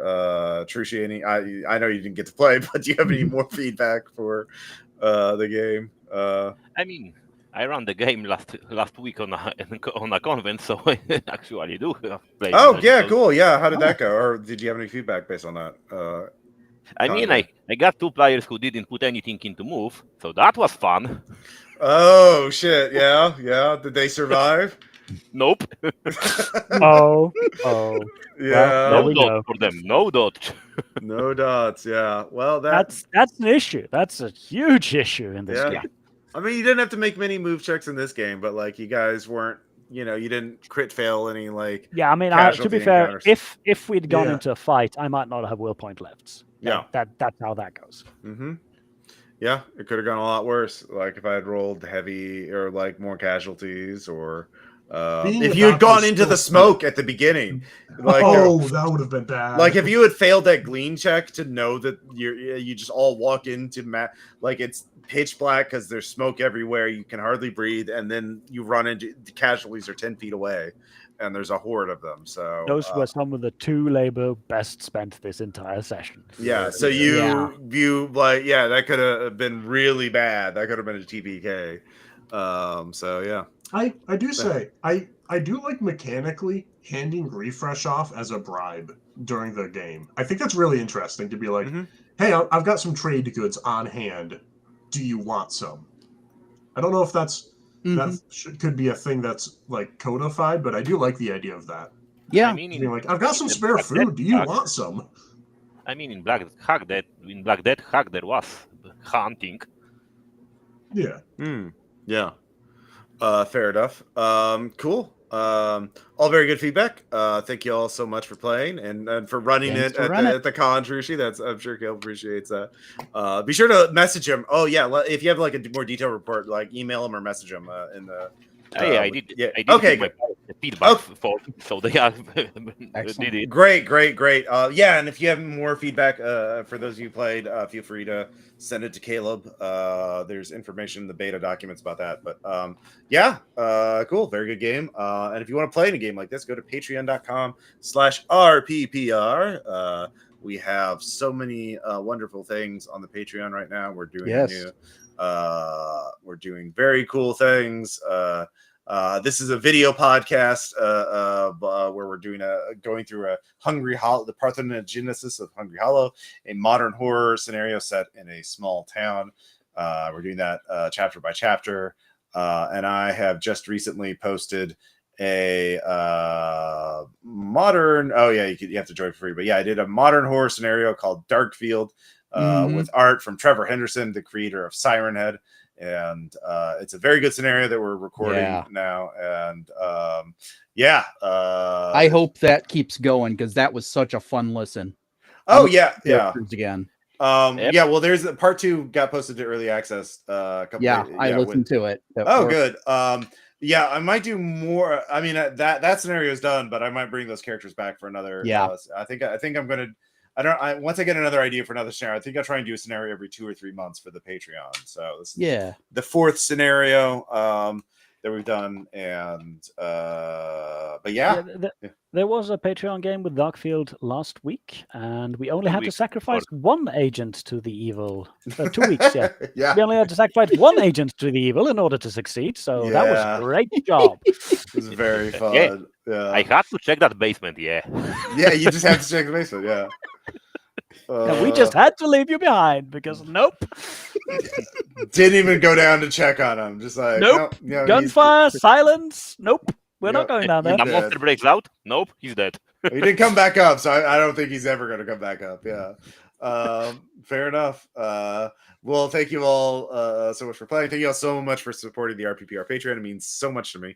We'll have more Delta Green, Fall Delta Green, and Bridget's Fantasy Campaign, and Jeff Barber's coming to record a Blue Planet one-shot that'll be posting hopefully soon, and some more cool stuff in the tank. But I need to go and I need to eat some lunch. Thank you all so much for playing. We'll talk to you later.